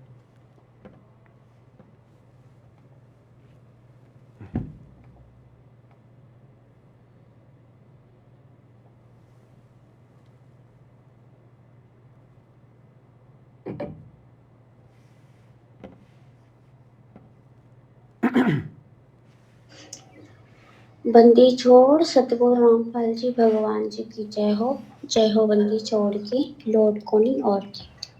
सत्या भाई जी, दासी सुबह परमात्मा जी को छोटी भोग आरती के साथ में भोग लगा रही थी, तो परमात्मा जी ने दिखाया, दासी को मालिक ने दिखाया, दासी बैठी चरणों में परमात्मा जी कह रहे हैं। जो एक बहन ने कल आपसे सवाल किया था ना कि हम वो आरती ले सकते हैं नहीं, तो परमात्मा कह रहे थे कि नहीं, ऐसे हमें आरती नहीं लेनी।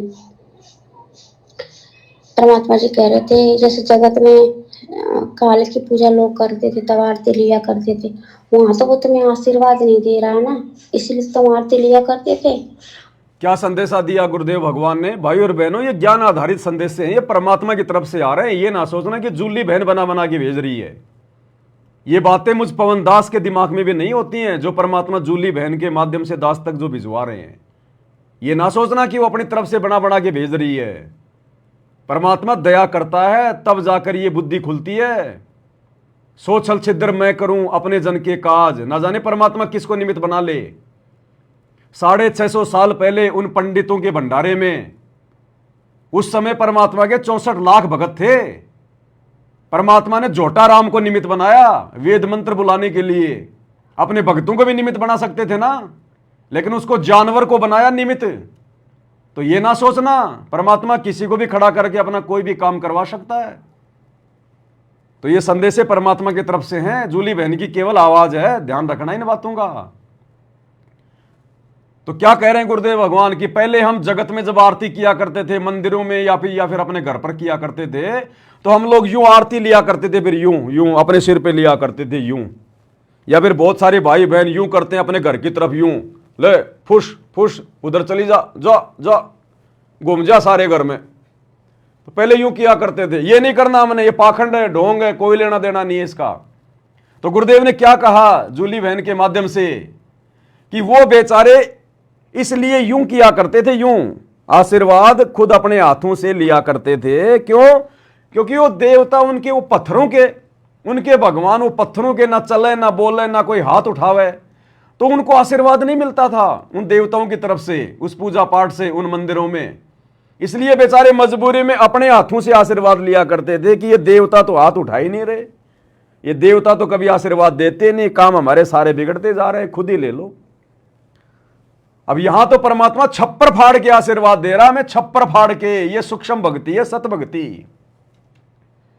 तो अब हमने अपने हाथों से आरती लेने की जरूरत नहीं है, और ना अपने घर में फैलाने की जरूरत नहीं है कि जा फैल जा, चारों तरफ फैल जा घर में। अब ये ड्रामेबाजियां करने की जरूरत नहीं है। हमने सिंपल तरीके से परमेश्वर की आरती उतारनी है। उसके बाद में कहीं भी रख दो इस थाली को, चाहे दरबार में रख दो, चाहे कहीं और रख दो अलग। और जब ये घी पूरा साफ हो जाए तो बत्तियां निकाल के डब्बे में डाल दो, सुबह फिर नई बत्ती डाल लो। तो इससे क्या होगा? हमारी भक्ति नष्ट होगी। आगे गुरुदेव भगवान ने बताया कि बच्चों, यदि तुम ऐसा करोगे यूं इस प्रकार से, तो तुम्हारी भक्ति नष्ट होगी। तुम खुद ही अपने आप को आशीर्वाद दे रहे हो तो तुम पंचर हो जाओगे। क्या तुम्हें विश्वास नहीं है कि तुम्हारा भगवान तुम्हें आशीर्वाद नहीं दे रहा? क्या तुम्हारा भगवान कोई पत्थर का है? क्या तुम्हारा भगवान कोई डमी गॉड है क्या, जिसको पता नहीं होगा? सारी सृष्टि का मालिक है, सर्वशक्तिमान है, अंतर्यामी है। उसकी आरती उतारते समय हमने अपने हाथों से आशीर्वाद नहीं लेना है। भगवान का आशीर्वाद तो निरंतर हमारे ऊपर बरसता रहता है, यदि हम मर्यादा में रह के भक्ति कर रहे हैं तो गुरुदेव भगवान का आशीर्वाद तो 24 घंटे हमारे साथ में है। तो गुरुदेव भगवान ने फिर एग्जाम्पल भी दिया कि बच्चों, इसका नुकसान होता है, अपने हाथों से आरती लेकर आशीर्वाद लेने का नुकसान। एग्जाम्पल दिया गुरुदेव ने भस्मासुर का। अन्यथा फिर बहुत सारे लोग कहेंगे इसमें क्या दिक्कत हो रही है, अगर यूं ले लेंगे तो क्या दिक्कत होगी, अब हमारे तो हाथ हैं। तो गुरुदेव ने भस्मासुर का एग्जाम्पल दिया कि वो भस्मासुर का ही हाथ था जिसने अपने सर पर रखा था, और परमात्मा बोले भस्म, उसी समय भस्म हो गया, राख बन गई, खुद का ही तो हाथ था। इसलिए हम भक्तों ने अपना हाथ नहीं रखना। जब भस्मासुर अपने खुद के हाथ से भस्म हो सकता है तो अपने हाथ से आशीर्वाद लेंगे तो मर्यादा नहीं टूटेगी क्या? हमने तो भगवान के अलावा किसी और का आशीर्वाद नहीं लेना। हम तो भगत है, हम तो भिखारी है, आशीर्वाद तो भगवान देंगे गुरुदेव। और गुरुदेव भगवान का आशीर्वाद निरंतर हमारे ऊपर वैसे बरसता है। तो अब हमने ये नहीं करना, छोड़ देना पछलियों की रीत सतगुरु उतारेंगे। ये पहले वालों की ये परंपराएं हैं, ये रीतियां हैं बिना ज्ञान के। जिसने जैसा बता दिया, हमारे दादा परदादा बेचारे अनपढ़ बुजुर्ग वैसा ही करने लग जाया करते थे। तो ये परंपराएं हैं, रीति रिवाज है फालतू की, हमने इनको अपनी पूजा में शामिल नहीं करना है। तो इन चीजों का ध्यान रखना है। नहीं तुम्हारा कोई गुरु था जो तुम्हें आशीर्वाद देता, पर यहाँ तुम्हें आशीर्वाद की कौन सी कमी है? 24 घंटे तुम्हारे ऊपर, 24 घंटे परमात्मा की मेहर बरसती है, उनकी जो ऊर्जा है परमात्मा की, आशीर्वाद तुम्हारे 24 घंटा ऊपर छत्र छाया रहती है, और आशीर्वाद परमात्मा का 24 घंटा तुम्हारे सर पे रहता है, मालिक की ऊर्जा निकलती रहती। इस तरह से अच्छा नहीं है। देखो, आप आरती परमात्मा को उतारोगे, उससे अपने सर पे ले जाओगे। जैसे कि पवन बेटा अंकल बताया, उसने ठीक कहा कि ये तो फिर हमारे सर पे हाथ जाएंगे, तो हमारा जितना हम कमाते जाएंगे उतना ही गमाते जाएंगे। जैसे कि भस्मासुर ने वरदान पाया था ना, कितनी मेहनत, उसने कितनी घोर तपस्या, कठिन तपस्या करी थी, और उसका क्या, उसका अंत हुआ, उसने खुद के सर पे अपने हाथ रख लिया। इस तरह से जैसे तुम अपनी भक्ति कमाते जाओगे और जब तुम आरती अपने गुरुदेव जी को उतारा करोगे, उसी समय अपना तुम आशीर्वाद लिया करोगे, तो इससे तुम्हारी भक्ति खत्म होती जाएगी। अब ये भस्मासुर वाला कितना जबरदस्त एग्जाम्पल है। ये परमात्मा के आशीर्वाद बिना जीव के दिमाग में नहीं आ सकता। तो उस बहन को परमात्मा ही सब कुछ बुलवा रहे हैं, लेकिन साथ में आप और हमारा फर्ज बनता है हम उसकी प्रत्येक बात पर विश्वास ना करें। दास ऑडियो सुनता है लेकिन प्रत्येक बात पे नहीं। जो बातें गुरुदेव के ज्ञान आधार से बिल्कुल परफेक्ट होती हैं, दास केवल उन्हीं को मानता है। हमने बिल्कुल अंधा होके विश्वास नहीं करना, भले परमात्मा ही बुलवा रहे हैं, अंधा होके नहीं। अंधा होके बैठ जाएंगे तो बीच में फिर गलतियां हजार कर जाएंगे। जैसे आश्रमों से जुड़ी हुई संगत, गुरु जी का परिवार, उनके बेटा बेटी, भाई बंधु, रिश्तेदार, कोऑर्डिनेटर, जो मर्जी आदेश निकाल दो, संगत कभी विचार ही नहीं करती, फिर हमारा बेड़ा गर्क हो जाएगा। तो सुनो सबकी, लेकिन करो परमात्मा की, जो उनका ज्ञान कहता है, जो उनका सत्संग करता है, जो उनकी मर्यादा कहती है। और बाकी परमात्मा की दास ने ड्यूटी लगाई रखी है, थोड़ी बहुत बुद्धि परमात्मा ने दास को भी दे रखी है, दास उसका निष्कर्ष निकाल के आपको बता ही देता है। तुम्हारे पास कुछ नहीं बचेगा। काल यही तो चाहता सच्चम चाल खेल खेलता है। ये हमारी प्रेरणा नहीं, काल की प्रेरणा है। और एक बात का और ध्यान रखना है, जैसे बहुत से बच्चे होते हैं ना, आरती करने के बाद फिर वो मानसिक रूप से भी आरती ले लिया करते, और हमें उस तरह से भी नहीं लेनी है। और कोई आगे सर झुका देता है, परमात्मा के चरणों में सर झुके तो ठीक है, पर आशीर्वाद के लिए झुके कि मतलब हमेशा झुके। अगर हम हाथों से वो ज्योति का आशीर्वाद अपने सर पे ले जाएंगे तो मर्यादा खंड होगी। तो हम मतलब कई बार क्या होता है, जैसे अब गलतियां हैं भाई और बहनों, धीरे धीरे हम आगे बढ़ेंगे। हम सब जीव हैं, दो कोटि के प्राणी हैं, अपने आप में कोई परफेक्ट तो है ही नहीं यहाँ पर भगवान के अलावा। जैसे कई बार क्या होता है कि भाई बहन जैसे परमात्मा को दंडवत करते हैं, फिर परमात्मा की जो चरण पादुकाएं होती हैं, उन चरण पादुकाओं को यूं हाथ रख के फिर हम अपने सर पर लेते हैं, यूं यूं। तो ये नहीं करना हमने बिल्कुल भी। हमने चरण पादुकाओं पे केवल अपना मत्था टेकना, मत्था टेकना हमने। उन चरण पादुकाओं के हाथ लगा के फिर यूं नहीं करना हमने। वो फिर जबरदस्ती का आशीर्वाद हो गया। वो तो फिर इसका मतलब परमात्मा तो हमें दे नहीं रहा आशीर्वाद, हम जानबूझ के ले रहे हैं, हम ही जबरदस्ती ले रहे हैं। फिर तो हमने आधीनी के लिए परमात्मा की चरण पादुकाओं पर अपना मत्था टेकना है, अपने हाथों से आशीर्वाद नहीं लेना हमने उन चरण पादुकाओं का। ध्यान रखना इस बात का बिल्कुल भी।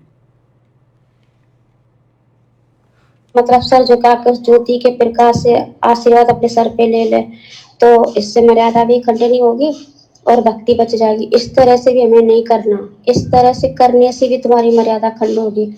जैसे कि वो परमात्मा कथा सुनाते हैं कि मौन धारण कर लेते हैं, बोलते नहीं है, लिख देते हैं, तो मुंह से बोलो या लिख दो, बात तो वही है। इसी तरह से अगर तुम झुक के और आरती लेने की कोशिश करोगे तो मन में तुम्हारे ये दोष आएगा कि मतलब आरती ले रहे, तुम्हारे दंडवत प्रणाम करने के उद्देश्य से सर नहीं झुकेगा मालिक के चरणों में।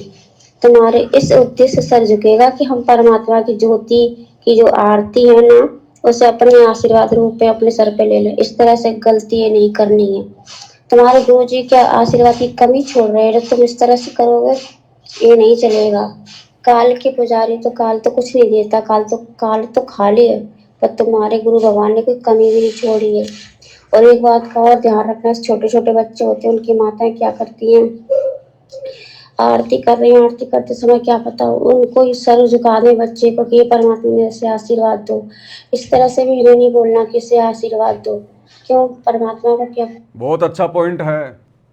माता बहनें अपने छोटे छोटे बच्चों को परमात्मा के आगे उनके जमल की झुका देती हैं।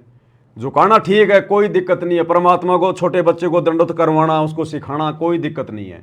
लेकिन हमने ये नहीं बोलना कि परमात्मा अपने बच्चे को आशीर्वाद दो। फिर हम तो अपने गुरुजी को आदेश दे रहे हैं। क्या गुरुजी को नहीं पता कि मैंने इसको आशीर्वाद देना कि नहीं देना है?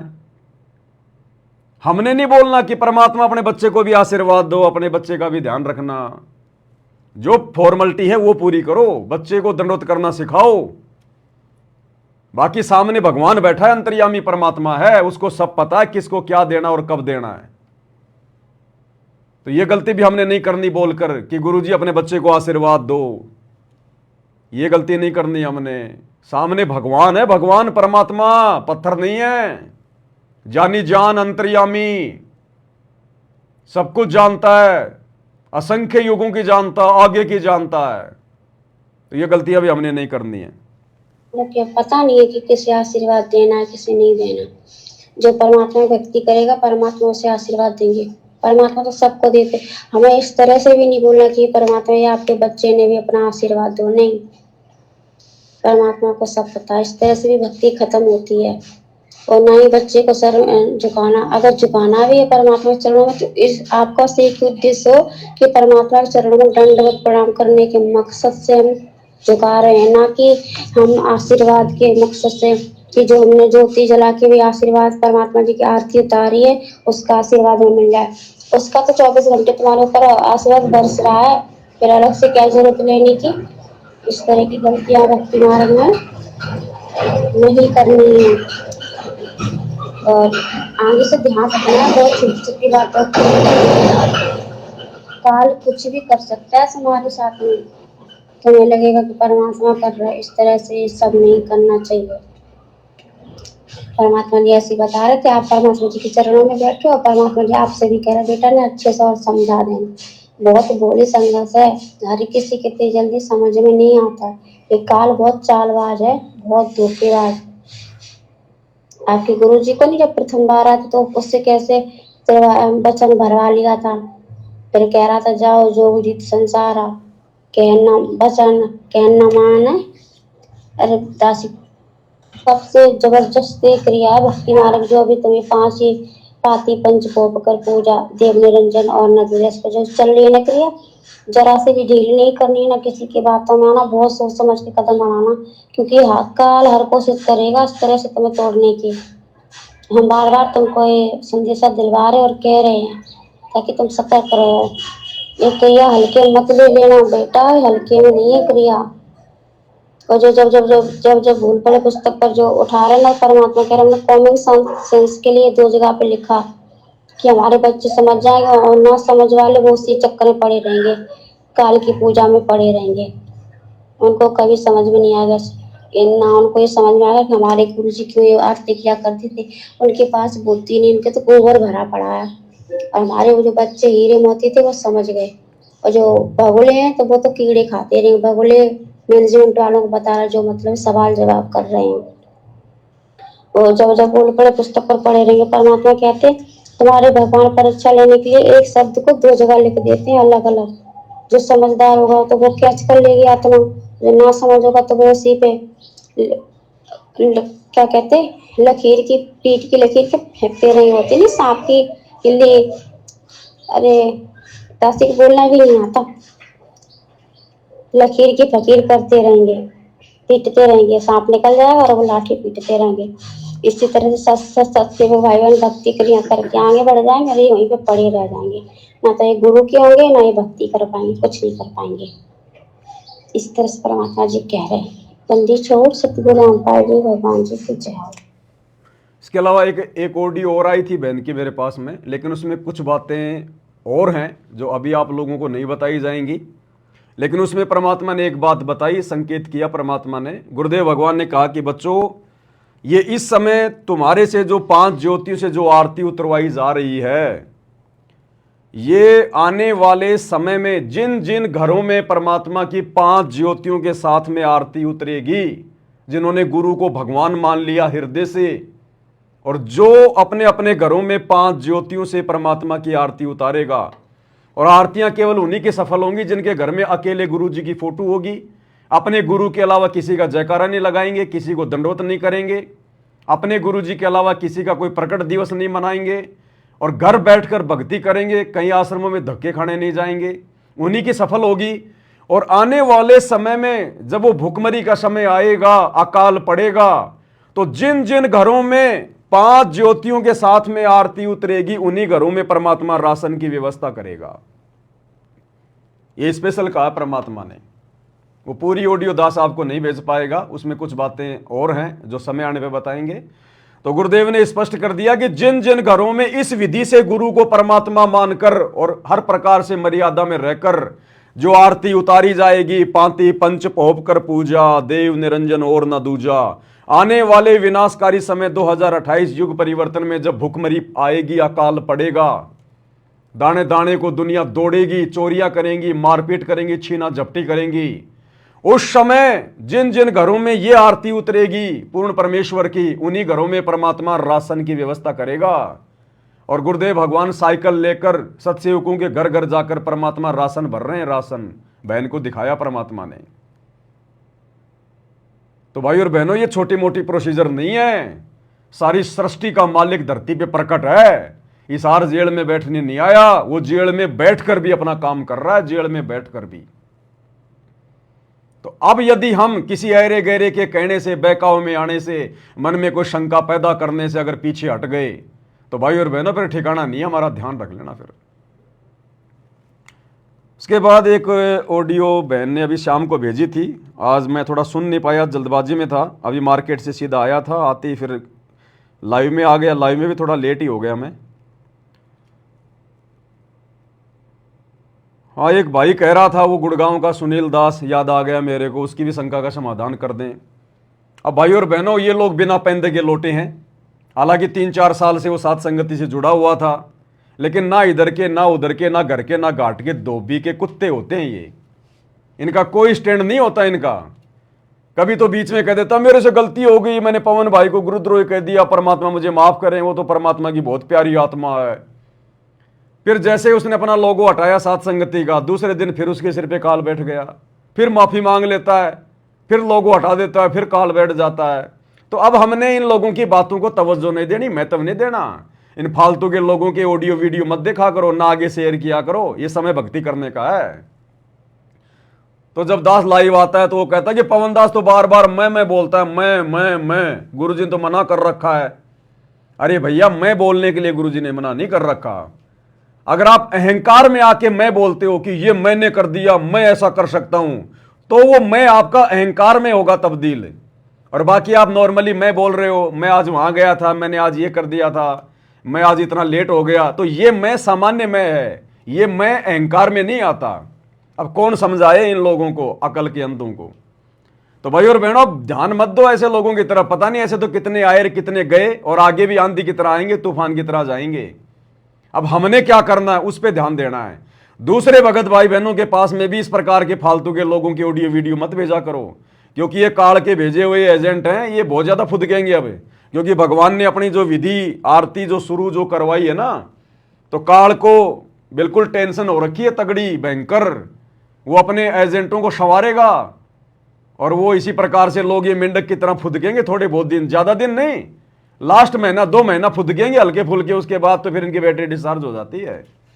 तो ऐसे अरे गहरे लोगों की बातों पे ध्यान मत दिया करो, और ना अपने आज के बाद किसी सत्सेवक भाई बहनों को किसी की भी फालतू ऑडियो वीडियो भेजना। अपने आपको कोई शंका है तो आप जानो और आपका काम जाने। परमात्मा ने हजारों वीडियो बनवा दिए, अब भी अगर शंका रहेगी तो भाड़ में जाओ, फिर कोई लेना देना नहीं है। अब दास भी इन फालतू की बातों पे आप लोगों को जो है वो नहीं समझाएगा, ये कॉमन सेंस की बातें हैं भाई ये। अब आप खुद भी भक्ति करो, क्या पूरी जिंदगी शंकाओं में थोड़ी रहोगे। आपका यदि कल जो है मतलब सतलोक जाने का समय आ गया और 2 घंटे पहले काल ने कोई शंका पैदा कर दी, फिर क्या करोगे, तुम तो रह गए फिर यहीं पे। तो दृढ़ होना पड़ेगा, चाहे कुछ भी हो जाए, जो कर रहे हैं बिल्कुल मालिक के ज्ञान आधार से कर रहे हैं, सही कर रहे हैं। फिर दूसरे लोगों के बीच में एंट्री नहीं होनी चाहिए फालतू के लोगों की। ये इस प्रकार के काल के एजेंट तो गुरु जी के समय भी थे, आज भी हैं और आगे भी रहेंगे ये तो, क्योंकि ये काल का लोक है, 21 ब्रह्मांड है ये। तो हमने इन बातों को ध्यान नहीं देना। ऐसे मैं कहां काम करता है अहंकार में। जब आदमी अहंकार में आके, मान बढ़ाई में आके बोलता है कि मैं ये कर सकता हूं, मैंने ये कर दिया, मेरे बिना ये कोई जो है वो नहीं कर सकता, तो फिर वो आपका मैं अहंकार में आ जाता है। और एक नॉर्मली भगत जी आज आप कहां गए थे, अरे मैं आज वहां जाके आया था, मैं आज थोड़ा लेट हो गया, तो ये तो हमारे नॉर्मल बोलचाल के शब्द है, ये मैं अहंकार में नहीं आते। तो ध्यान रखा करो इन चीजों का। अब हम लोग पहले सुना करते थे रामचंद्र और रावण के विषय में, रामचंद्र और रावण के विषय में। तो जब रामचंद्र जी रावण पर विजय प्राप्त करके अयोध्या में आए तो लोगों ने उनको बधाइयां दी और कहा जी आपने रावण मार दिया, आपने रावण मार दिया, आपने रावण मार दिया। तो रामचंद्र जी ने क्या कहा कि रावण को मैंने नहीं मारा, रावण को मैंने नहीं मारा, रावण को मैंने मारा, रावण को मैंने नहीं मारा। मैंने यानी मैं रामचंद्र, मैंने रावण को नहीं मारा, रावण को मैंने मारा। मैं यानी अहंकार, रावण को अहंकार ने मारा, रावण को मैंने मारा। तो दोनों शब्द सेम है, लेकिन दोनों का जो अर्थ है वो क्या है। एक तो रामचंद्र कह रहा है, जब लोगों ने कहा कि आपने रावण मार दिया, तो रामचंद्र बोला रावण को मैंने नहीं मारा। तो फिर किसने मारा, बोलो रावण को मैंने मारा। मैं यानी अहंकार, उस अहंकार ने मार दिया उसको। तो सेम लाइन है, लेकिन 2 अर्थ है इसके। तो इसी प्रकार भाई और बहनों, मैं शब्द यदि भगत अहंकार में आके बोलेगा तो फिर वो अहंकार में गिना जाएगा। और नॉर्मली भाषा में तो हम ना जाने कितनी बार बोलते हैं मैं, तो वो नहीं। तो ये तो फालतू के लोग हैं, ये तो काल के वो भेजे हुए स्पेशल एजेंट है, भगत के वेश में भेड़िए। इनका तो काम ही ये है फालतू की बातों पे भक्तों में शंका पैदा करना। तो अब हमने इन लोगों की बातों पे ध्यान नहीं देना, आगे बढ़ना है। भगत जाओ बाढ़ में, दास शुरू से बोलता आ रहा है, भगत जाओ बाढ़ में। कौन से भगत है जो भक्ति नहीं करना चाहते, फालतू की बकवादों में ज्यादा ध्यान देते हैं, वो जाओ बाढ़ में। हमने आगे बढ़ना है निरंतर भक्ति मार्ग पर। तो लास्ट में एक ऑडियो और सुन लेते हैं बहन की, मैंने भी सुनी नहीं क्योंकि लेट हो रहा था फिर।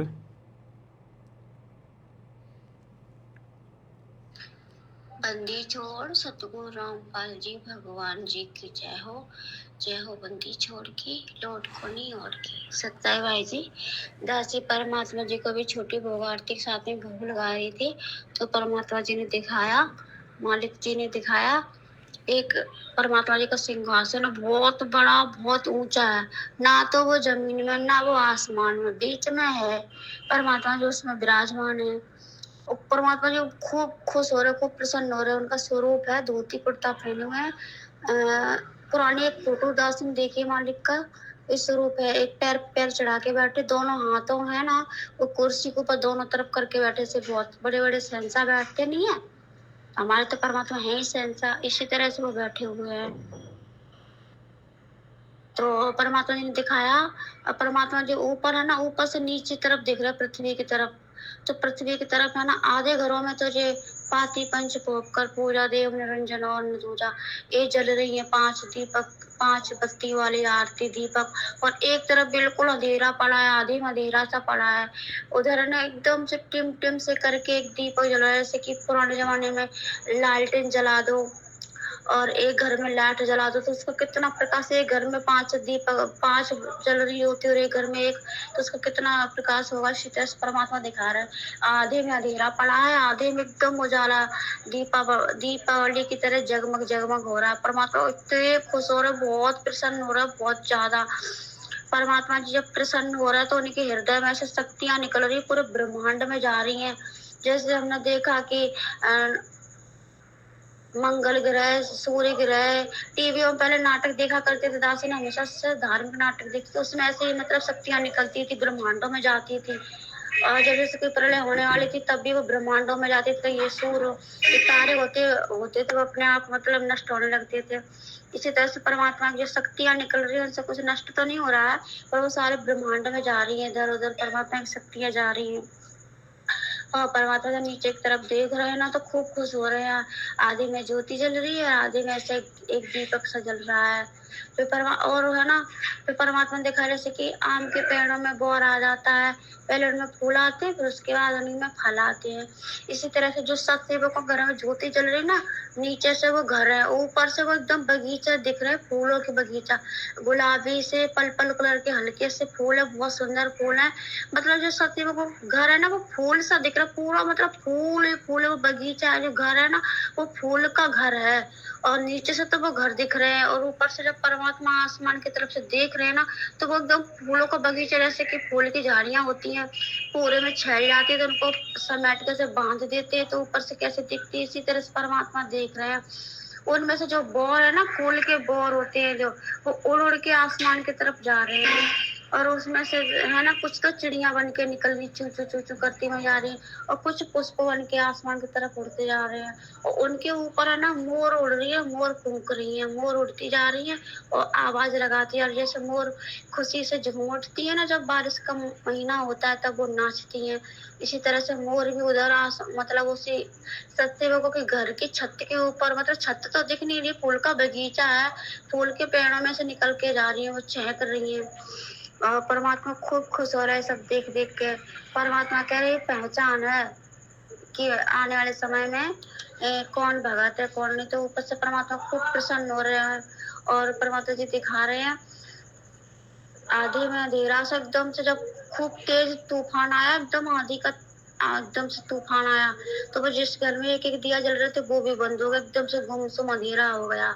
और जहाँ से सत्संगों के वो दीपक जल रहे वहाँ उस तरफ तूफान तो आया, पर तूफान वापस लौट गया, क्योंकि जो झाड़ियां है ना, फूल की झाड़ी परमात्मा दिखा रहे, वो झाड़ियों के अंदर वो हवा प्रवेश कर ही नहीं पाई। तो परमात्मा की शक्ति भी आसपास कवच की तरह हैगी। ऊपर से परमात्मा ने हाथ में ऐसे भी शक्ति निकाली, तो उससे तूफान सतयुगों की तरफ गया ही नहीं, वो वहां से लौट गया। तो जिनके घर में एक दीपक जल रहा था उनका तो बिल्कुल ही बंद हो गया, कुछ भी नहीं जल रहा। इसी तरह परमात्मा दिखा रहे, इतने प्रसन्न हो रहा बहुत ज्यादा। पहले दासी एक नाटक देखा करती थी कृष्णा श्री कृष्णा में, कभी कभी कृष्ण भगवान को देखा करती थी, वो अपने भक्तों को नीचे जब देखा करते थे तो बहुत खुश हुआ करते थे। इसी तरह से परमात्मा जी है ना, सभी भाई बहनों को देख देख के खूब खुश हो रहे हैं, अपने आप इतने खिलखिला के हंस रहे बहुत ज्यादा। परमात्मा की दया, भगवान जाने। दासी को जब भी 2-3 दिन से परमात्मा जी 5 बत्तियों वाले ही दिखाते हैं ज्यादा से ज्यादा। इस दासी को इतना ही परमात्मा जी ने दिखाया। बंदी छोड़ सतगुरु रामपाल जी भगवान जी की जय हो। और आप जो परमात्मा के चरणों में बैठे हो हनुमान जी की तरह, परमात्मा आपको आशीर्वाद दे रहे, खूब खुश हो रहे हैं। जब वो खुश हो रहे तो उनके जो दांत इतनी चमक रहे, हीरे की तरह एकदम झिलमिल झिलमिल चमक मार रहे। उनके एक दांत की चमक इतनी तेज है कि इंसान की आंखें नहीं टिके। जिस तरफ वो उनकी दांतों की चमक जाती है परमात्मा जी के दांतों की, उस तरह किसी की नजर नहीं टिकती, इतनी चमक मार रहे हैं। जब वो मुस्कुराए तो उनके दांत से ना बहुत चमक आ रही है। ये सब देख के भाई बहन भी खूब खुश हो रहे हैं, गदगद हो रहे हैं। परमात्मा भाई बहन तो नीचे अपनी अपनी भक्ति में लीन है, परमात्मा ऊपर से बैठे हुए हैं। बंदी छोड़ सतगुरु रामपाल जी भगवान जी की जय। यानी कहने का मतलब है परमात्मा अपनी नज़र हर पल अपने सत्सेवक बच्चों के ऊपर, जिन जिन घरों में परमात्मा को परमात्मा मानकर, गुरु को भगवान मानकर, हृदय से मर्यादाओं में रहते हुए जो भक्ति की जा रही है, तो परमेश्वर की नज़र पल पल उन परिवार वालों के ऊपर है। और आने वाले विनाशकारी समय में चाहे कितनी बड़ी कोई आपदा आओ, परमेश्वर ने उन घरों के चारों तरफ अपना रक्षा कवच बना रखा है। किसी के ऊपर कोई आपत्ति परमात्मा नहीं आने देगा। और जिन जिन घरों में ये 5 ज्योति परमात्मा की जलेंगी, क्योंकि ये पहचान है कि आपने अपने गुरु को वास्तव में भगवान माना कि नहीं माना। गुरु को मानुष मानने वाला 5 ज्योतियों के साथ आरती नहीं कर सकता, और यदि वो करेगा तो सफल नहीं हो सकता। तो आने वाले समय में केवल उन्हीं घरों का बचाव होगा, विशेष तौर पर जो संगत में हैं। बाकी जो लोग जगत में हैं उनके अपने संस्कार, भाई अगर उनके मजबूत संस्कार होंगे कोई पिछले, तो उनका कोई बाड़ बाकर नहीं कर पाएगा। और जिनके कमजोर संस्कार हैं वो तो आज भी वो तो मर ही रहे हैं। तो इसी प्रकार आने वाले समय में परमात्मा दिखा रहे हैं कि खुश वो ही रहेगा आपत्ति के समय, विपत्ति के समय, संकट के समय, जिन घरों में परमात्मा की विधिवत भक्ति हो रही होगी। अन्यथा मान लो आज भगवान की हम विधिवत भक्ति कर रहे हैं, गुरु को परमात्मा मानकर, हमारे साथ भी अगर कल को वैसा ही हो गया तो फिर भगवान फिर है कहां धरती पे। लेकिन भाई परमात्मा उस अंतर को स्पष्ट करेगा कि पूर्ण परमात्मा की भक्ति करने वाले, गुरु को परमात्मा मानकर भक्ति करने वालों के क्या ठाट होते हैं, क्या सुख होते हैं, और कैसे परमात्मा उनकी आपत्तियां टालता है। और जो लोग फालतू के काम कर रहे हैं, भगत होकर भी मर्यादा तोड़कर दुनिया के बास्केटबॉल में जा रहे हैं, भंडारा लगा रहे हैं, स्टेडियम बना रहे हैं, गुंडों की सीबीआई जांच करवा रहे हैं, दुनिया भर की नौटंकी कर रहे हैं, तो उनके साथ में क्या होगा। भक्तों में भी पता चलेगा मर्यादा तोड़कर भक्ति करने वालों के साथ क्या होगा, और गुरु को परमात्मा मानकर विधिवत भक्ति करने वालों के साथ में क्या होगा आने वाले समय में। तो ये आरती असल में हमारी अब सफल हो रही है भाई और बहनों। हम पढ़ते हैं ना, खंड खंड में आरती गाजे सकलमयी हर ज्योत विराजे। तो गुरुदेव भगवान ने बताया कि अब ये तुम्हारी आरती ब्रह्मांडों में गूंज रही है, खंड खंड में, क्योंकि अब तुमने विधिवत आरती करना शुरू किया है। पांति पंच पोप कर पूजा, देव निरंजन और न दूजा, खंड खंड में आरती गाजे सकलमयी हर ज्योत विराजे। अब ये आरती जो हम इस विधि से कर रहे हैं गुरु को परमात्मा मानकर, अब ये आरती खंड खंड में जा रही है, इसकी आवाज खंड खंड में ब्रह्मांडों में, और इसका प्रकाश ज्योति सकल ब्रह्मांडों में छा रही है। अब देवी देवता भी प्रसन्न हो रहे हैं, प्रसन्न, क्योंकि ये टहनियां हैं और टहनियों के ऊपर ही फल लगते हैं। अब देखना आने वाले समय में सत्सेवक बच्चों के घरों में, परमात्मा के सत्सेवक बच्चों के घरों में जो फल लगेंगे, जो संघर्ष परमात्मा ने हमसे करवाया है 8-10 साल में, इन लोगों की गाड़ियां खा खा के, जेल जा जा के, मुकदमे लगवा के, हर प्रकार से इन्होंने तोड़ने का प्रयास किया, लेकिन हम लोग जो बल्कि डटे रहे साथ संगति में। अब देखना आने वाले समय में इन टहनियों पे परमात्मा कैसे फल लगाता है, तब पता चलेगा इन आश्रम वाले भक्तों को और इसको दुनिया वालों को कि क्या होती है मर्यादित भक्ति, गुरु भगवान होता है या कोई और होता है, तब पता चलेगा इनको आने वाले समय में। इनको पता चले ना चले भाई और बहनों, हमें तो पता चल गया। अपने तो इसी पर आप और हमें तो इसी प्रकार से दृढ़ होकर भक्ति मार्ग पर आगे बढ़ना है।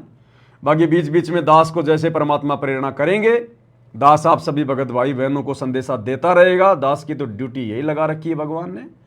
बाकी जिन भगत भाई बहनों के पास में अभी तक संदेशा नहीं पहुंचा है पूजा के थाल के विषय में, तो दास का नंबर है 82 73 84 95 60। इस नंबर पर आप जी अपना पूरा पता पिन कोड के नंबर के साथ व्हाट्सएप कर दो। जिन्होंने अपना पता भेज दिया है, दास की तरफ से ओके लिख के जो है वो चला गया है, जिन जिन भाई बहनों ने मुझे वो पता भेज दिया और मैंने नीचे उसके जवाब में लिख दिया ओके, उसके बाद दोबारा अपने एड्रेस नहीं भेजना। फिर दास आपके पास फोन करेगा या कोई और भाई बहन आपको फोन करेंगे, आपके एड्रेस को कंफर्म करेंगे वो, और पेमेंट आपने केवल दास के मोबाइल नंबर पे भेजना है। जो भाई बहन आपको फोन कर रहे हैं वो भी दास के लिए बोल रहे हैं, तो मन में ऐसी कोई शंका पैदा मत करना कि भाई हमारी हम जो पूजा का थाल जो मंगवा रहे हैं उसका पैसा कहीं और चला जाए। कहीं नहीं जाने वाला, परमात्मा के चरणों में रहेगा, दास के पास ही आएगा, कोई टेंशन की बात नहीं है। दास के दोनों मोबाइल नंबर आपके पास में है, 82 73 84 95 60। इसी पर मेरा फोन पे चलता है, पेटीएम चलता है, गूगल पे चलता है। आपने जो सामान मंगवाना है उसका पैसा आपने मेरे ही नंबर पे आपने डालना है।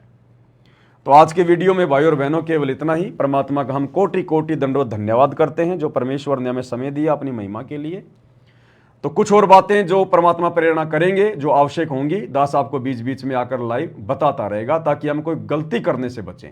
इस समय अगर गलती हो गई तो लेने के देने पड़ जाएंगे, लेने के देने, क्योंकि परमात्मा ने आप और हमारी आंखें खोली हैं, और आंखें खुलने के बाद यदि हम कोई गलत रास्ते पे जाएंगे तो भाई और बहनों फिर परमात्मा माफ नहीं करेगा। आश्रम वालों का तो बेड़ा गर्क हुआ पड़ा है, वो तो जमीन में धसे पड़े हैं, उनको होश नहीं है बिल्कुल भी, भांग के नशे में है। आप और हमारी परमात्मा ने बुद्धि खोली है, चेतना जागृत की है, अब हमने पीछे कदम नहीं उठाना। तो आज के वीडियो में केवल इतना ही। बंदी छोड़ सतगुरु रामपाल जी भगवान की जय हो। चल पे डट के कट गे फंद 84 के, कट गे फंद 84 के, कट गे फंद 84 के। भाई जो